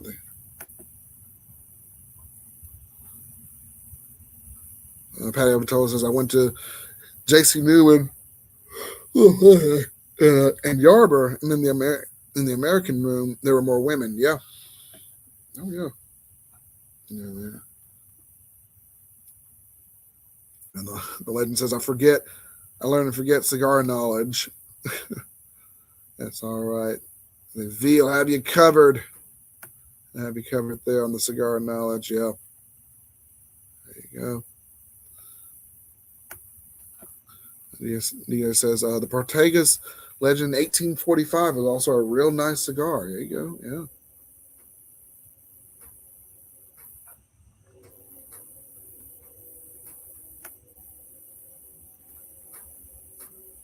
There you go.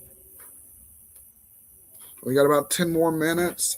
We'll go through the comments and just make sure I'm not missing anything there. Leave any comments, anything you have down below. Just me on here tonight, hanging out with the good people here. So yeah, it's been good. It's been good.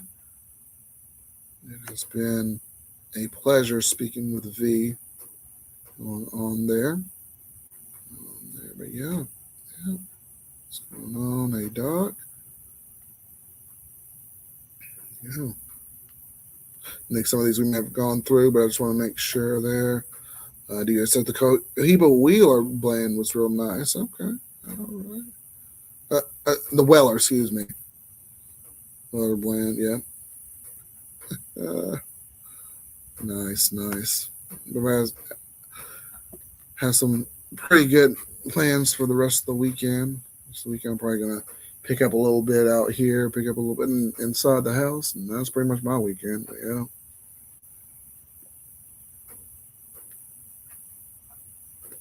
On the ladder, though, this has been a good cigar too. This thing is really wet. I think I've been relighting it a couple of times, although it's been raining out here. I don't know if the atmosphere has anything to do with it, but yeah, yeah, man, it's been good. It's been good.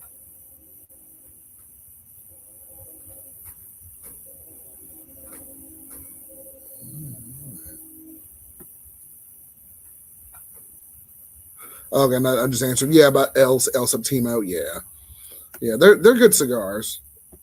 They're pretty good cigars for the price of them and everything. I like the way they're made. I like the different flavor notes that come off of them. But yeah, yes, we have we have a high standard here at Race Cigar Lounge. Yes, yes. And speaking of what She Smokes Pretty they were talking about earlier. Yes, yeah. Don't sniff your cigars, y'all, and do all that. And yeah, oh my goodness, but yeah.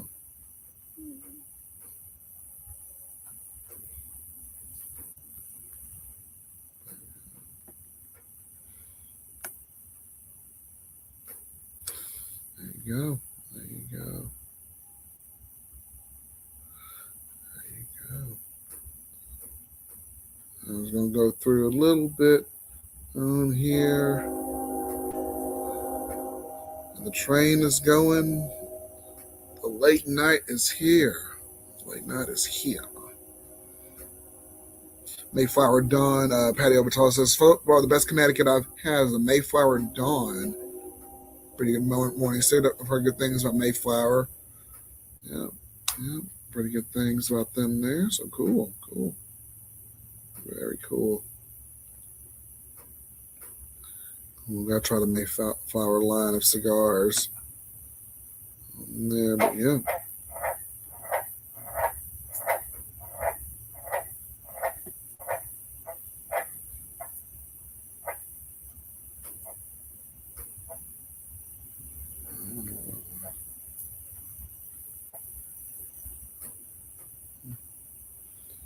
don't know what that was.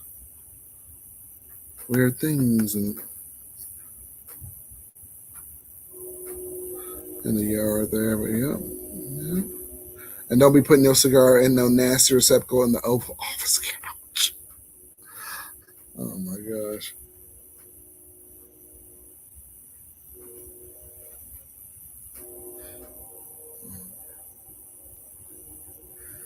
Cujo.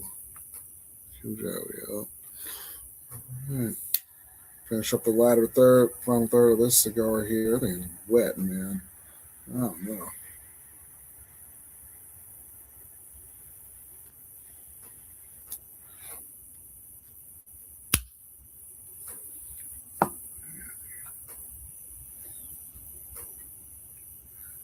Right.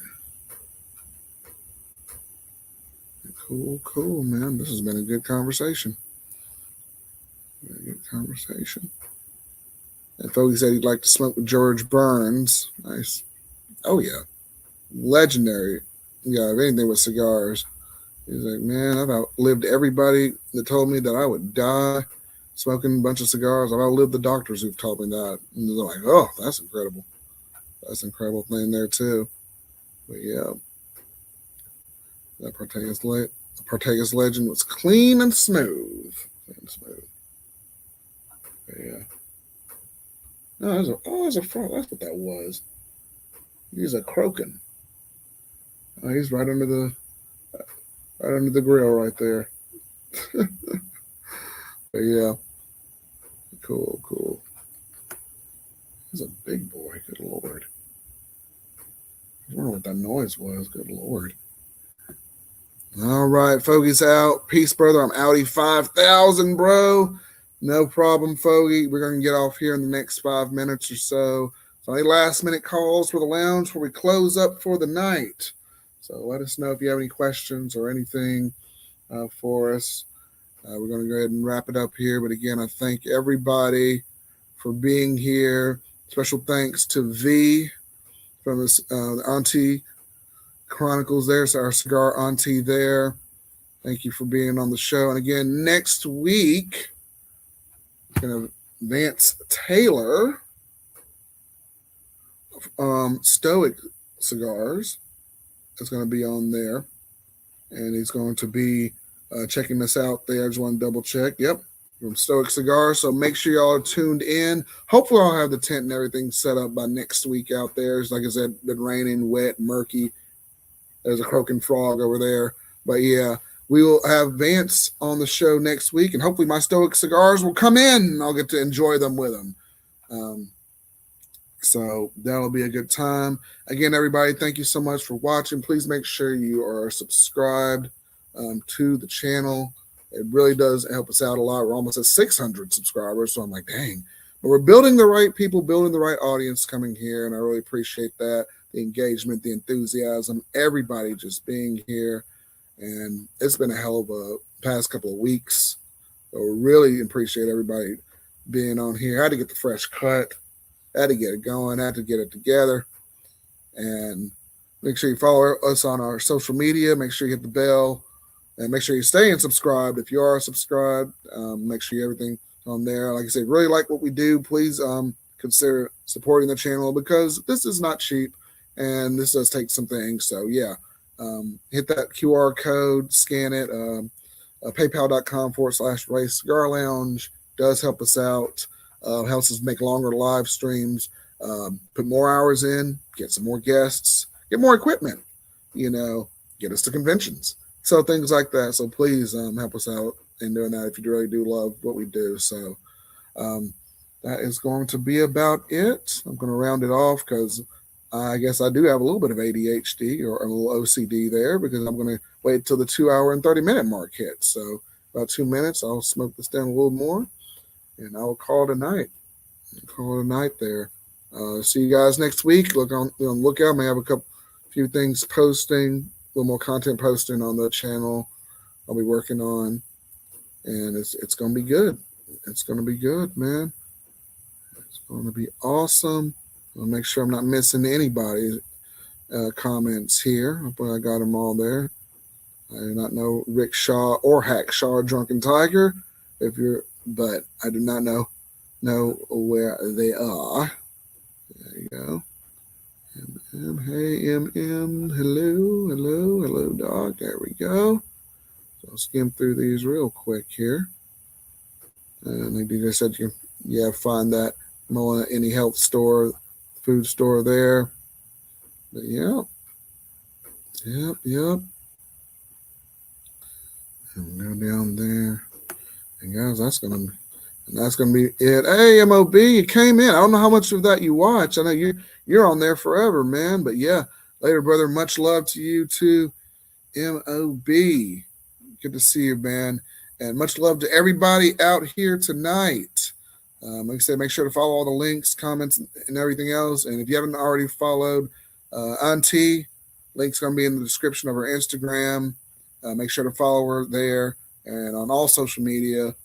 And guys, we will see you all next week. Next week, Vance Taylor, Stoic Cigars. It's going to be another good conversation.